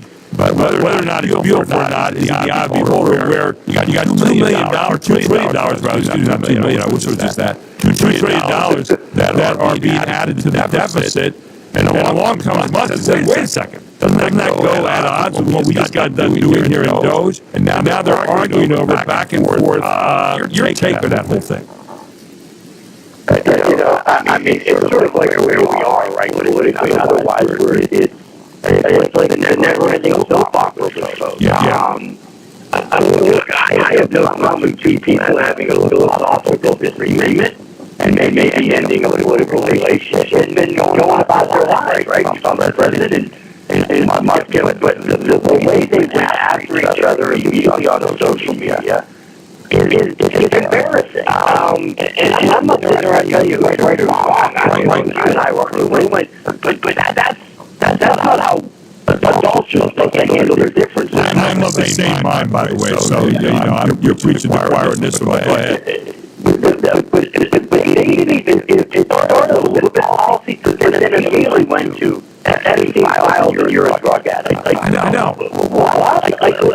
What are they talking about? And it's embarrassing. It's embarrassing. Well, there's always been, at least in common conversations that we have, people in the country, I'm saying we generally, that there are things you don't talk about and there are things that you do. There are certain kind of rules and things like that. And this idea of you just trying to wipe out the other person right away is just, it's anathema to what we do. I mean, it doesn't have any decency to it, does it? There's gotta be some, you get to know someone and you have private conversations. And you talk about, and I'm not trying to do too, not being a little bit, poetic about that. But when you know someone privately, you're having dinners and you're talking about that stuff, you don't just immediately have that. And then right, so social media, and they throw each other under the bus. It's just saying more about both of them, as far as how they view their personal relationships than anything else. And by the way, we learned nothing about what they actually felt about the pros and cons of what's happening. All they did was run at each other. Yeah, it's just petty. And petty and trite. And the fact that they don't realize that it's petty and trite bothers me. They're trying to appeal to our worst instincts. And it's more like, I don't know. No, they're very about 1,000% right. We were immediately trying to say, I'll get the country to side with me on this. Yeah. Why is that any of my business? And there's a lot of country, regular people, I think, that sit down and feel awkward for them. Okay, you're trying to do some things. I got that. People agree or disagree. You're trying to do some things. I get it. That's good. But this pettiness that continues to go on is beneath them. Meanwhile, we've got these demonstrations out in Los Angeles. We've got ICE trying to do their job. We've got a mayor and we've got a governor who, let's say, are not really doing all that. We've got the sanctuary mentality. Into that comes Trump with 2,000 troops over the weekend. Now 700 Marines went in there today. Trump even threatening to arrest Gavin Newsom, maybe in the long run, or possibly Mayor Bass of L.A. The Democrats say Trump's overstepping his bounds here. It's all just for him. And yet at the same time, we got a whole lot of people here that aren't supposed to be here that are bad actors. So I'll throw all those grenades into the oatmeal room and let you separate those out, Eugene. So a couple things. Number one, there's several layers to this. Trump won the election in part because of the economy and immigration. So they say on third of this is the ICE stuff. This is going to go part of what he said on the campaign. No, we can agree or disagree about the overall point, but that was one of the issues that he won on. Now they were getting criminals out. Okay? And I think the vast majority of Americans, including the vast majority of registered Democrats, support that. Now, the rates were ramping that up to a point where I think we were catching people that were here illegally, but not violent criminals, okay? And by the way, they were here illegally, so we have the right to remove them, but that did go beyond what he had been talking about on the campaign. ICE is doing their job. The actual members of ICE are just doing their job. You don't want to work right, don't work right. They're just doing their job. And people have the right to protest that situation. Okay, you have the right to peacefully demonstrate. Correct. It obviously gets out of hand. Well, I just want to know, who are these knuckleheads that are out there thinking they're going to get the American people inside of them by waving American flags, singing on top of birds on automobiles. Yeah. I think that there is that message here that you can say, hey, these are good people, they didn't commit any crimes, they're part of our community, they've been here for 30 years, blah, blah, blah. there's an argument to be made there. But it should be wrapped up in, well, that's not what he said on the campaign. It's not about burning cars and getting on top of the car with the Mexican flag, because I think a lot of people look at images, they decide they want TV on here. If you see Trump and ICE overstepping around, not giving people due process, they make that argument. You don't burn cars, you don't stand up with the American Mexican flag. That's not how you're going to win our argument. I think they're going to go fast because it's the LA Police Department. I think there's weaknesses there. Obviously, this is fire as well. I think that's more of a local law enforcement issue. I wish Trump actually had a real conversation. By the way, this is on Trump and Newsom. Sure. Real conversation about, do you need help? I'm concerned about this. Right. I've got the national guard to make it more than but I want us to work together. I wish for God's sake that would actually happen. If you were worried about public safety, you'd have that conversation. And you would tell the government, look, I'm going to get you don't go along with this. I'm going to continue to monitor this, but then I'm going to deploy it. Right. I am very uncomfortable with being deployed. That is different than that national guard. I would tell you, I'm very concerned. Not because I think they're not good people. I think those Marines they're just doing duty. I just don't like the idea that we're going to American military. What is a local police action? So I don't know if that answers the question. That's my overall. No, I wanted to get kind of appraisal of that, and I think you make some great points. I think one of the things from Trump is that in the beginning, I'm going to go get all the bad guys. But I kind of listened to that very carefully, and it wasn't like we're not going to come and get the other people too because they came in here illegally. Now there's a discussion to have, and I think if you the number one duty of government is to keep us secure. And the problem that you have now is when you get down, we have kind of this gray area of, well, these people have lived here peacefully for a long time. They've been illegally. Yeah, we got that. But they're living here peaceably. Should we really be kicking them out? And there's a segment of society that says, yeah, we should. And there's another segment of society that says, wait a second, they're kind of like citizens, even though they're not. And I think that's where the next argument comes.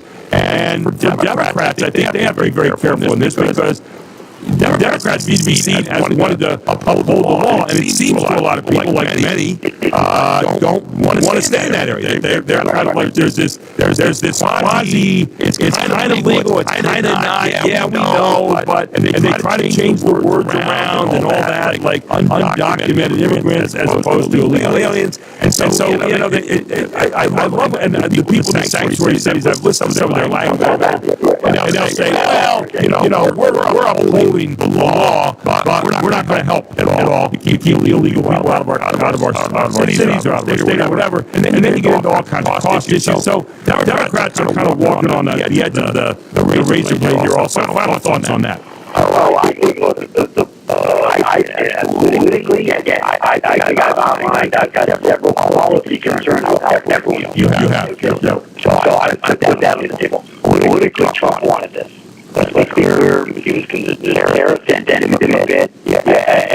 And he politics for him. I'm not saying people don't know me. I've got concerns about how everyone's dealing with this. But the politics of this is just back on this issue where Trump benefits them.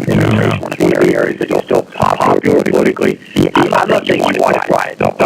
Sure, I got it. But he wanted to go down on immigration. He wanted to get back to talking about this issue. And then the people some on the left fell right into the trap on this. Because I think there is a very complex argument to be had on both sides about the people that have been here for 20 years. Right. And is there a humane way to deal with that? To say, okay, we're going to have a process. People are going to pay back taxes, assuming you committed no crime. Right. I think there's a real, and we're not going to have that discussion quite sometime. But me as an American, I think there's a discussion to be had there. Anyone who committed a crime, get them the hell out.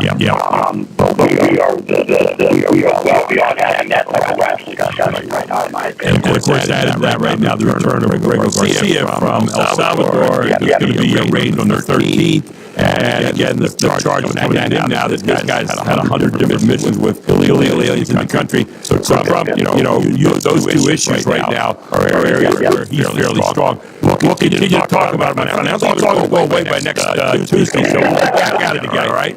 Very assuming we're both healthy and kicking. We've got 3.5 more years of plenty of discussions. The table is always set every week, but I always appreciate you digging down with me. Thanks so much. Hey, you guys, Gary, have a great rest of the day. Thank you, Gene Pasquale, former general here in the state of Pennsylvania. We'll be every Tuesday morning on the Gary Sutton Show. When we come back, Walt Oakham is the guy that's the head of things over at Your Computer, and he is trying to keep you safe. Yeah. But we talk about safe now, not politically, but digitally. And he's going to be with us to talk about that here on the Gary Sutton Show when we return on WOYK. It's 8:50.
Now you're kicking it all up level here, Brian. It's my favorite group of all time. Earth, Wind, and Fire, the elements of the universe. Johnny Starr. I think they're still around there doing some concerts. They were doing concerts in Chicago for a while. And I'm telling you what, you've never heard better concert. They kind of did a concert. Chicago did a concert. We did one together all in one night. It was incredible. Marie White, the founder of the group, and Dean White, his brother, was still there. Of course, Phil Bailey's still part of the group, but they're getting a little aged now, but they have a few people kind of helping climb some of those vocal heights, but they're pretty good. This hour, by the way, being brought to you by Your Computer, because it feels good to have peace of mind. You can find it at yourcomputer.net, or give them a call at 717-739-9675. They're at 2069 Carlisle Road out in New York. You can give them a call at 717-739-9675. They're open Monday to Friday, 9 a.m. to 5 p.m. Oh, my good friend Walt Oakham is the guy who runs the show out there, and Walt's with us this morning to talk a little bit about what he's trying to do to kind of keep the community safe. We talked about government keeping people safe and keeping them secure. Well, Walt trying to do that on the computer end. Walt, good morning. How you doing, my friend? Hey, doing great, Gary. Glad to be here. I keep on looking every single day, and there's someone trying to scam me on a regular basis every day on my mobile devices, on my computer devices, and it drives me crazy. But I have a program with you that kind of keeps me safe, and I feel a little bit better about it as I watch these people knock at my digital door every day. That's a scary prospect, isn't it? Yeah, absolutely. It's something that computer users got to make sure that they're antivirus and digital processor to make sure they stay safe. So what are you doing this week to kind of keep us safe? Well, we've always got a good suggestion for us. What would be a good one this week for us? Well, all month, in regards to your computer health, we are making sure that computers are safe and secure and working the way they should be. That means having a good drive, all the Windows updates, making sure there's malware on the computer. That's all our maintenance check. Normally runs $100. It's half price this month for our radio listeners. Wow. And it's just going to be an overall health check of the computer, make sure that you are safe and secure and up to date. So people call in and say, "I'm listening to Gary Sutton show. You get a half price deal, huh?" Yeah, absolutely. And that'll be till the end of the month. That's great. That's 717-739-9675. Write it down right now. 717-739-9675. Talk about listening to it here on the radio and listen to it on the WOK Gary Sutton show, and you get half price. Now, I think I've got a program there right now that costs me $50 a month, but I am so glad I have it because you kind of check on a lot of things, right? Yeah, you're kind of getting that maintenance check almost on a daily basis. We're looking at making sure our hard drive's working, making sure the Windows updates are taken care of, applying antivirus rules. It's a lot of things we do to take care of your computer, so don't worry about it. Back up, just secure, ready to go. Yeah, I love it. And I tell you what, I feel better about it every day, too, because I see this stuff, and it just bothers the heck out of me that people are trying to cheat, scam us all the time. You're still in your computer repair, too. I mean, you're still ready to repair things for people. People can go to you at help@yourcomputerrepair.com. Talk about that aspect of your business, too. Yeah, we've been pretty busy. We have the Windows 11 coming here in October, making sure that people's computers are able to take that update to over here, find new computers, all on one setup, even not the same gaming builds. And one of the things we always have emphasized, and you've always emphasized, Walt, been you're for individuals and for small businesses, especially. When a small business goes down right now, or they have a computer problem and they don't know what to do. They need a place to go. They need someone to call. And you are exactly that. As people call you on a regular basis and get help at 739-9675 on a daily basis, right? Yeah, we're here for small businesses and residential customers. We've been serving the community for about 6 years now. And one of the aspects, and again, congratulations on that. One of the other aspects that I tell people about all the time is, have you ever had someone remote into your computer and take over and be able to fix your computer? You don't even have to leave the confines of your house. You have that ability, and tell people a little bit about that as well. It doesn't get any easier than that. We are right here in the office, right here located in York, Pennsylvania. You give us a call. You're not calling some overseas call center. You're not waiting in line at a big box store. You get help when you need it. Thank Thank you so much. Well, appreciate you being with us this morning again. 717. You can go out there at 717 right now. 739-9675. I'm Gary Sutton. And thanks for joining us today.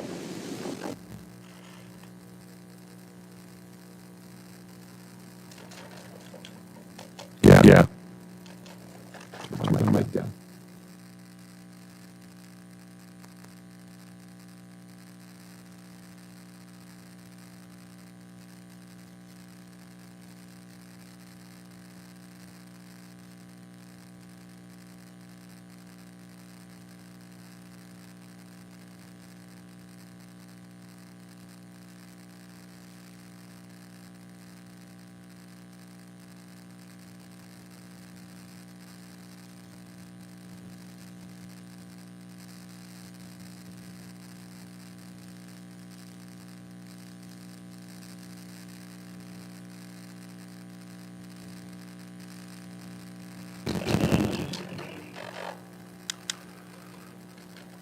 Wednesday morning at 7:05, Gary Sutton Show on WYK. Jeffrey Coleman joins us to talk about how we talk with each other. How about Trump and Musk? We'll find out more about that. Wednesday, Gary Sutton Show brought to you by Barley Center Law Firm.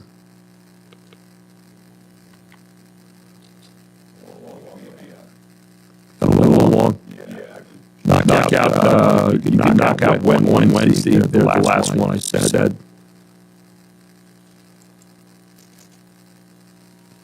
Wednesday, Gary Sutton Show brought to you by Barley Center Law Firm.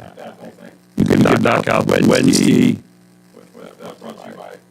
Leave Barley Center Law Firm on there. Wednesday, Gary Sutton Show brought to you by Barley Center. See how it sounds. Take out Wednesday on the Gary Sutton Show. Gary Sutton. We're just Wednesday. Gary Sutton Show. Try just to take it out Wednesday first. See if that comes down to 10. Gary Sutton. The Gary Sutton Show brought. Gary, tighten up a couple of those gaps right there. See if that works. Should be pretty close. Okay. The Gary Sutton Show brought you. We'll find out more about that. The Gary Sutton Show brought you by Barley. That work? Perfect. Okay. Commercial. Let's see.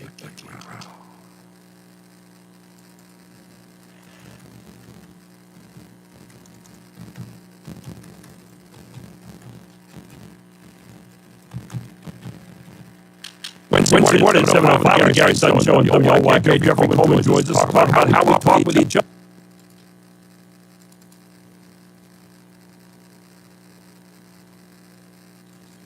How about Trump and Musk? We'll find out more about that. Each other. How about Trump and... Okay.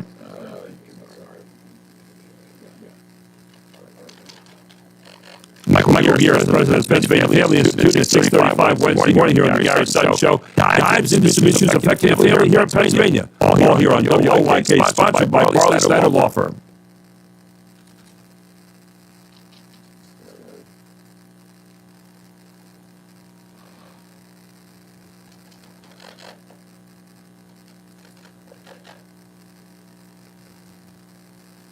Right.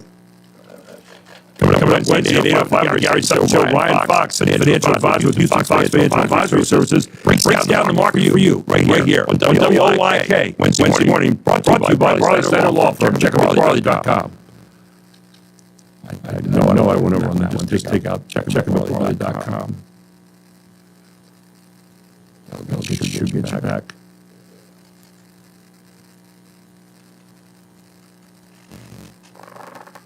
Barley Center Law Firm. Check them out. Barley. Check them in. Barley Center Law Firm. Work. Good.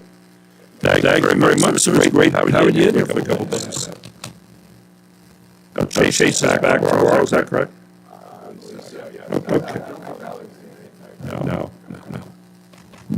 She's not really ready to do that yet, but. Let's see.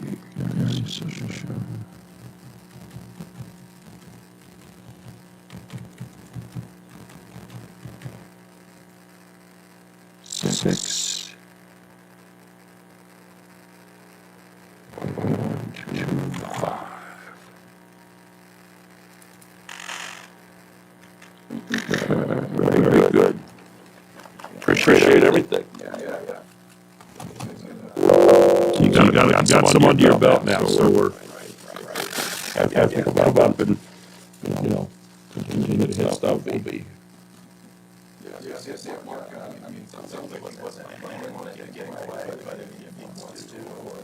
No, I think now is that, give somebody at the spur of the moment, it might be, situation where we give you a call and, say, hey, by the way, Mark's sick today, could you make it in? It would be something you could get in and handle, so.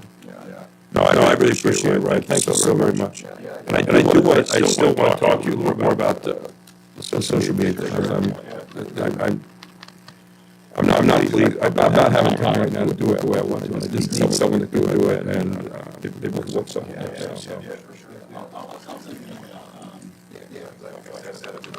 Obviously, send me a text would be easier.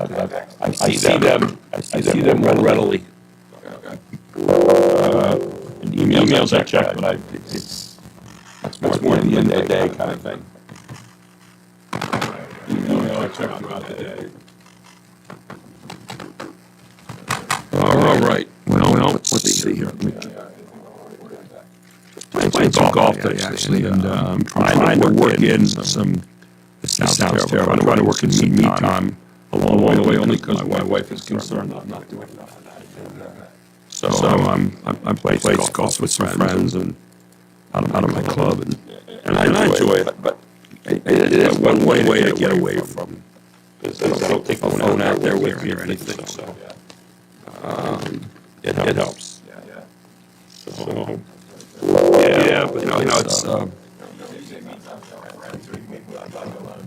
Friends, I like to get out, and usually my wife doesn't get home until like 6, so I can do some work at home too when I get home in the afternoon, and I good time to kind of just sit down and think and meditate, all the stuff you do, but. No, she's. I think I've got a pretty good balance, but I've definitely worked a lot the last 6 months, and I've in a lot of different ways than I've ever had to before. It's been an adjustment. Not with us, we're happy, but overall it's been an adjustment. So. Anyway.